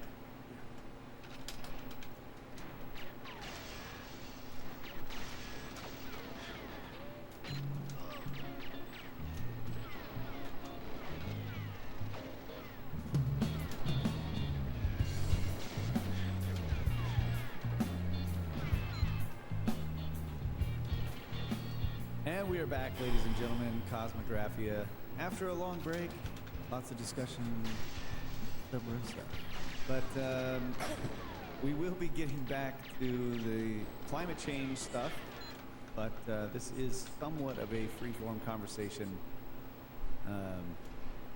highly planned out. But then very planned, freeform. Well, everybody's live show. Everybody's been dispersed, and we're kind of coming back together, and we are allowed to do a little improvisation from now and then. Absolutely, keep it interesting, right? And so you got some things to show us before we get back to the climate change stuff. Well, yeah, and of course this obviously has a lot to do with climate change. Climate change, back in the late Pleistocene. Somewhere between 12 and maybe 30 to 35,000 years ago. But this was the paper that, where did it go? 2017, the guy that was just on Joe Rogan. Yeah, John Reeves, for those who saw Excellent it. Yeah, show. and I Go haven't check it even out. seen it yet. I got to get it watched this weekend. But so good. Okay, so this is the paper that came out in 2017. We'll look at it, and I'll do a share screen here in a second. This was the title, quite a mouthful for the title here, but this paper, which came out in November, published online November 30th, 2017. And let's see, we recognize some of the names. Firestone was second author. First author, Jonathan T. Hagstrom. And Hagstrom is with the U.S. Geological Survey. Second one, Richard B. Firestone, who, was I think the lead author of the 2007 paper, who's with the Lawrence Berkeley Laboratory. And then third is Alan West, who we had on the April event in Sedona. Alan was the third. James D. Weaver was the fourth author, and he is with the Wyss Institute of Biologically Inspired Engineering. It's just so heartbreaking, man. And then Ted Bunch is a name that I've recognized quite readily because he's been around for decades. He would easily be one of the world's foremost experts on impact proxies. And he is with the School of Earth Science and Environmental Sustainability, Northern Arizona University, Flagstaff, Arizona. So this is the authors of this paper, which is entitled Impact-Related Microspherules in Late Pleistocene Alaskan and Yukon Muck Deposits Signify Recurrent, important word, recurrent episodes of catastrophic emplacement. And then in the abstract, I'll just read parts of that. Large quantity of impact-related microspherules have been found in fine-grained sediments retained within 7 out of 9 radiocarbon-dated late Pleistocene mammoth and bison skull fragments. Did you get that picture of what I just read? Large quantities of impact-related microspherules have been found in fine-grained sediments retained within 7 out of 9 radiocarbon-dated late Pleistocene mammoth and bison skull fragments. So inside the skull, they found this fine-grained sediment with large quantities of impact-related microspherules. Do they well mean preserved embedded into what? the bone? Like Well, embedded into the bones or inside the cavity? Sediments inside. I would assume inside the cavity in the sediment that's inside the cavities of these skulls. The skulls are from Mammuthus primigenius and Bison priscus, which is the, Mammuth primigenius. That's one of the big 4 species of mammoths that lived in that did live at the end of the Ice Age and was mostly predominant in the tundras of Siberia and Alaska and Thuringia.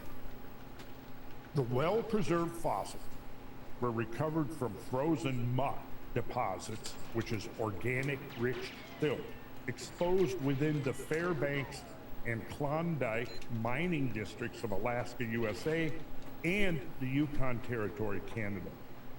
In addition, elevated platinum abundances were found in sediment analyzed from 3 out of 4 fossil skulls.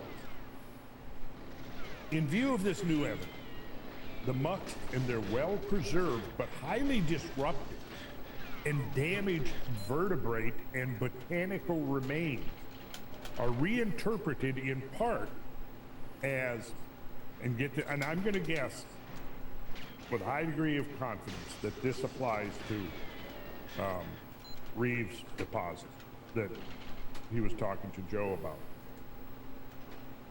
Highly disrupted and damaged vertebrate and botanical remains are reinterpreted in part as blast deposit that resulted from several episodes of airburst and ground ice impacts within the northern hemisphere during the late Pleistocene times, and they give a range here of approximately 46 to 11,000 years before present.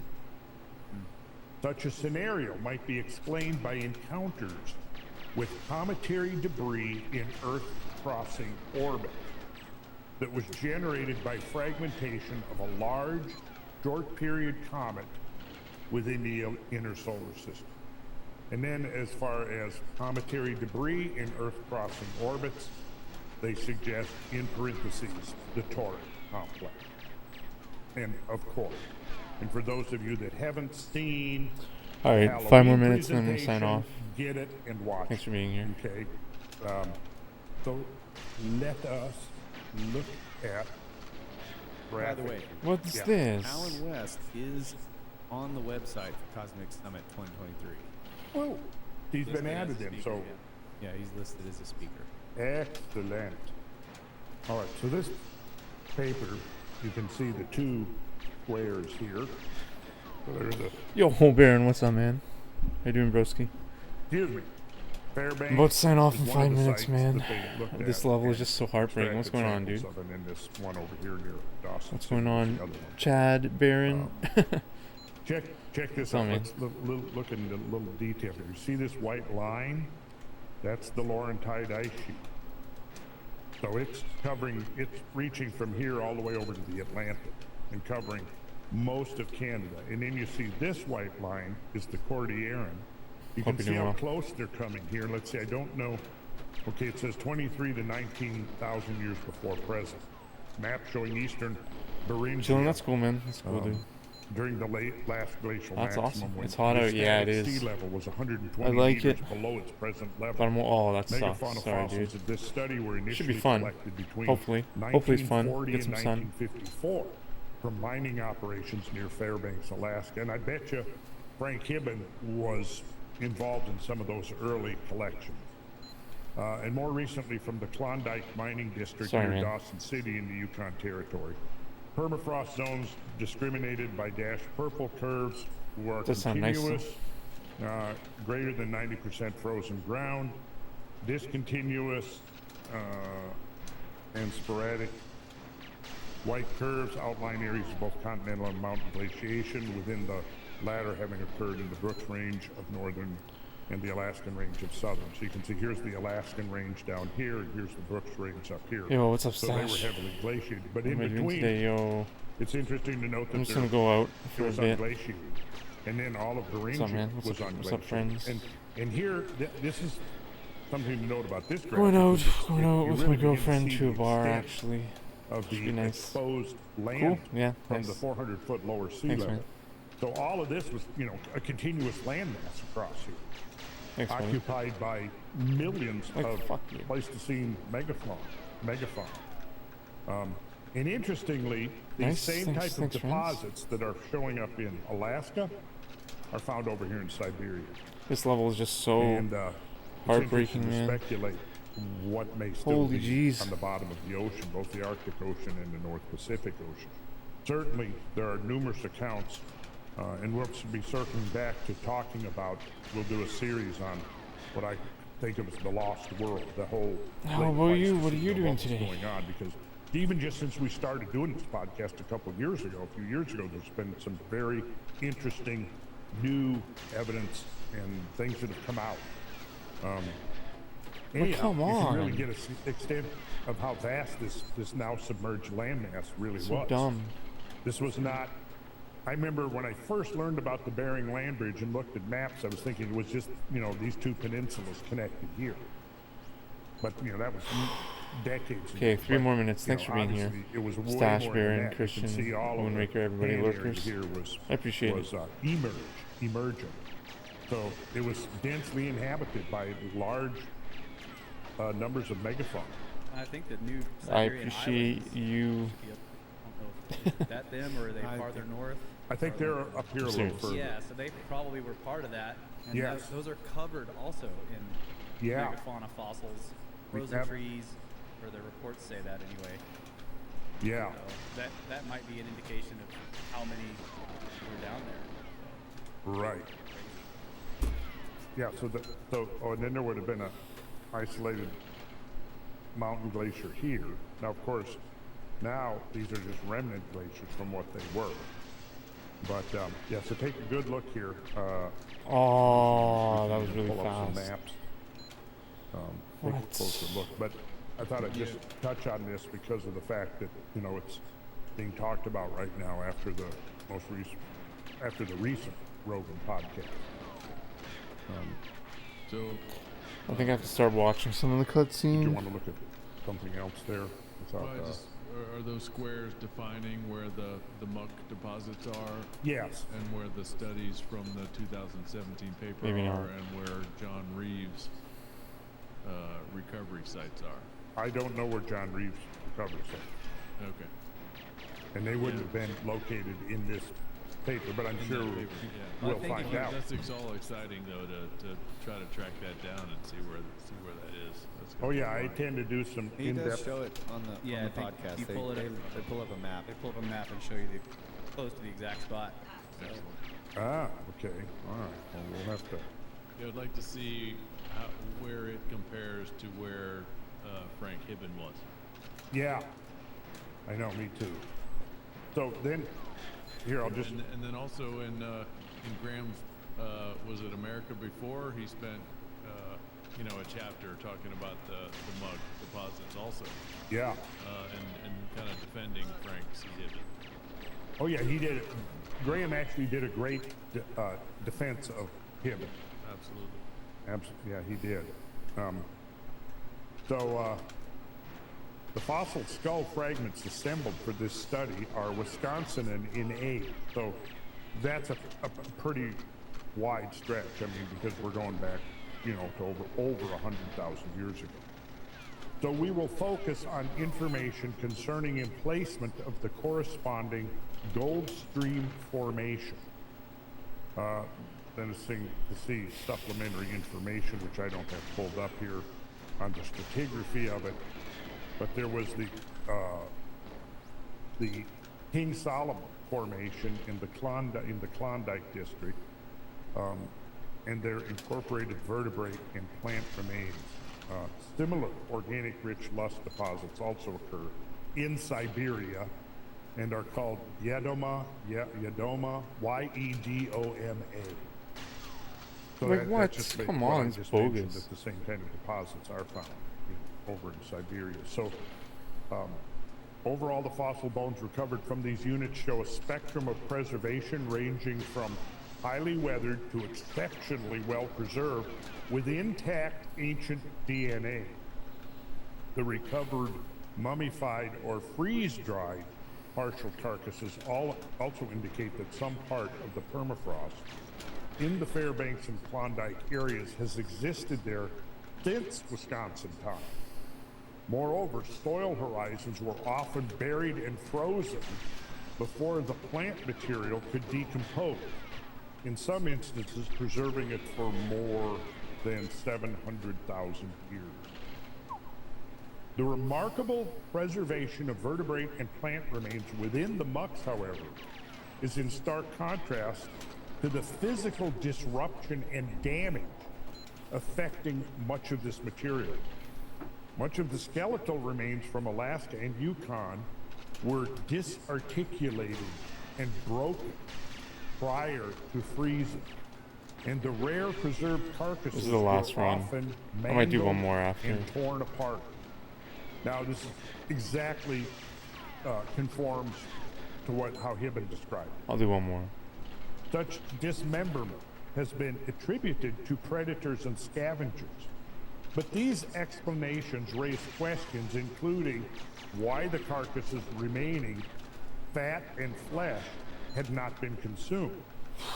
In addition, the fine-grained character of the muck differs markedly from that of the more massive logs, megafaunal bones, and tusks enclosed within it.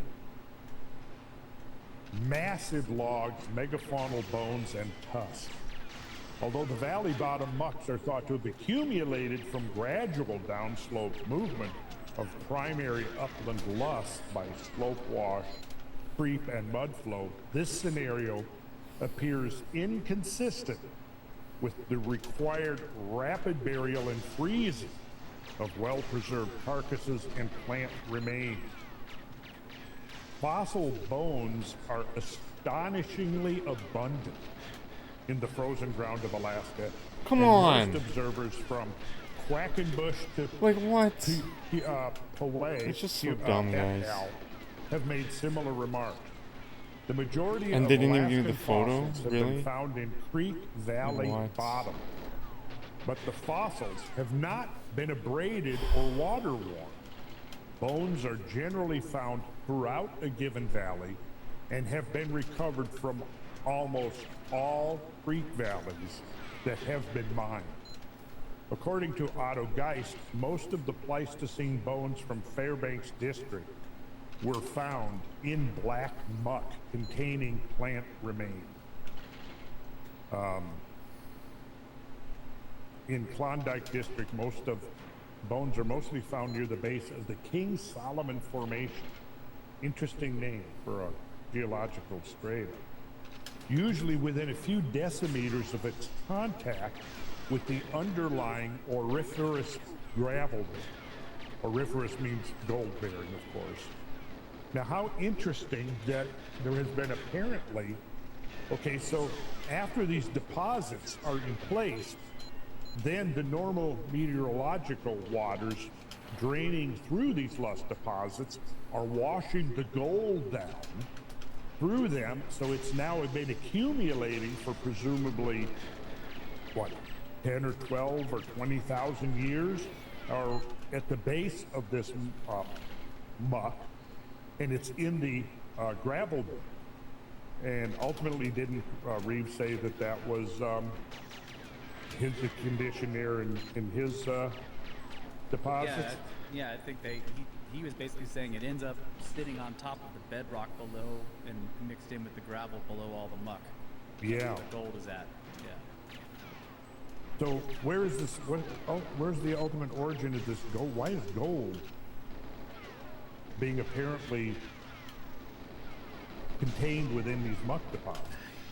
It's a great question. I don't know. All right, I got it. But they're some of them are very rich fields of gold too. Like, yeah. He was talking about how much has been pulled out of certain areas out there. All right, so I got the paper has some interesting photos in it. There's one here actually with looks like a quite young Frank Hibbett. The pictures I've seen of him when he was older, but let's see. I want to do another share screen here.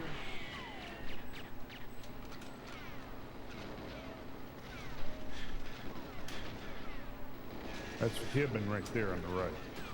Oh yeah, look at those bones around him. Man, look at that. Yeah. And then if we scroll down, look at this. Yep, see that. Look at that. Look at that muck, folks. Wow. Let me You zoom need a out. giant water hose. Yeah. Okay, so the photographs are taken in 1941 at the Cripple Creek Mine located just west of Fairbanks. Frank C. Hibbin on August 3rd at right holding a broken mammoth's humerus. There he is right there. What? How? And an unidentified person holding a bison skull fragment. Here. Okay, so according to the overkill hypothesis, this would be basically a junk pile where the ancient Americans threw their rubbish. Yeah, that makes a lot of sense. Okay, so we know now where you stand on the issue, Mike. I was just trying to inject a little humor in your I know. That's what they would have said. Very little. Well, no, but you know, it's always okay to inject a little measure of irony, and that's what you were doing. You were inserting a little irony into the conversation. Right, so most of Alaska and the Yukon is the Midden Mountain for the for the hunters, for the Pleistocene hunters. Yeah. And Siberia too. Right. Also Siberia. Yeah.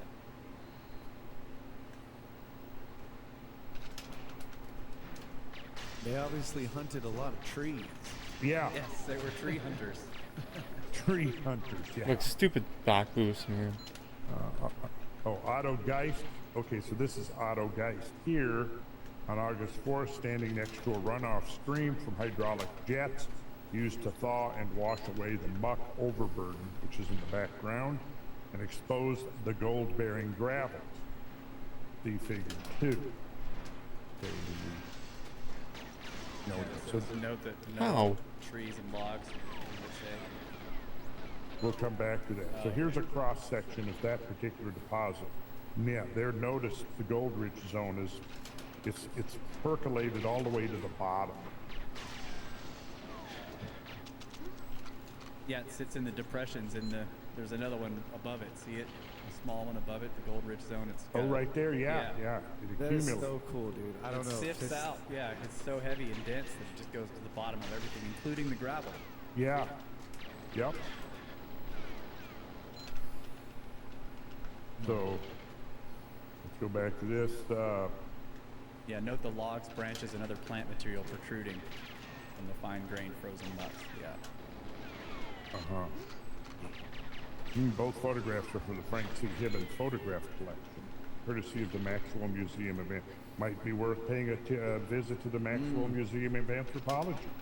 I'd love to see that collection. Scam. Yeah. What I can't understand about this is how you can get a muck pile that thick. So, you know, in some cases 60 feet or more, and there's bones at the bottom of it, and not just bones, but there's bits of flesh and stuff that's still Well, the bones are scattered all throughout the muck. Yeah, I know, but I'm just saying that they're frozen, which is part of what preserved the flesh. Okay, that's the last run. Bullshit. How did they Okay, thanks for being freeze here. 60 feet Appreciate it under very mud much.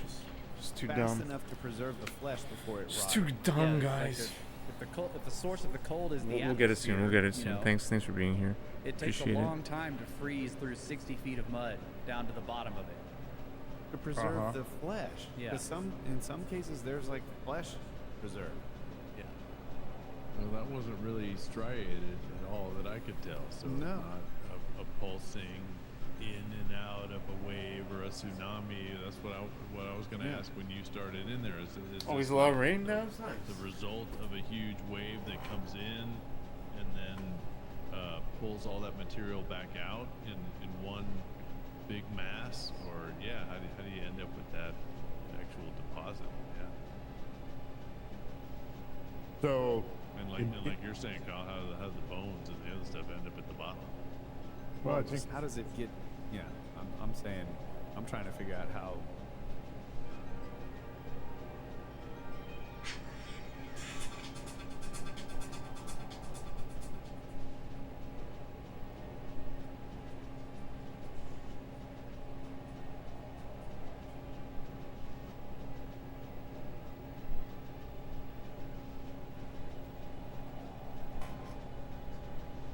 Insane rain from Gyges. Nice, dude.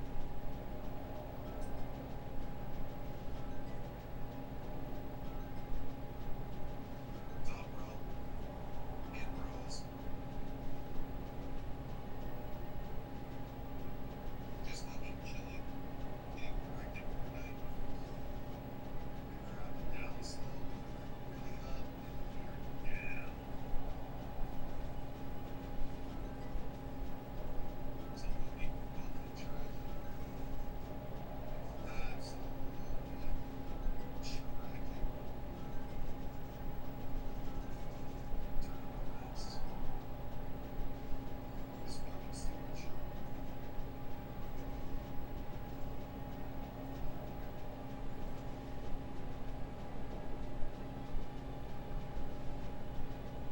Gotta go to the rest of the slash work over his belt. Not gonna lie to you, I'm fucking looking live when we get out for some paperwork. I thank you. 420. I had to play for the last 2 days. I can see that shit, bro. The last 2 days, if you look at the rods, any patches, bro, I was going. Let's see. Like, I was fucking weak. I was fucking crazy. And that shit had to have been fucking, those kids had to have been fucking, I had to have been like the shittiest system.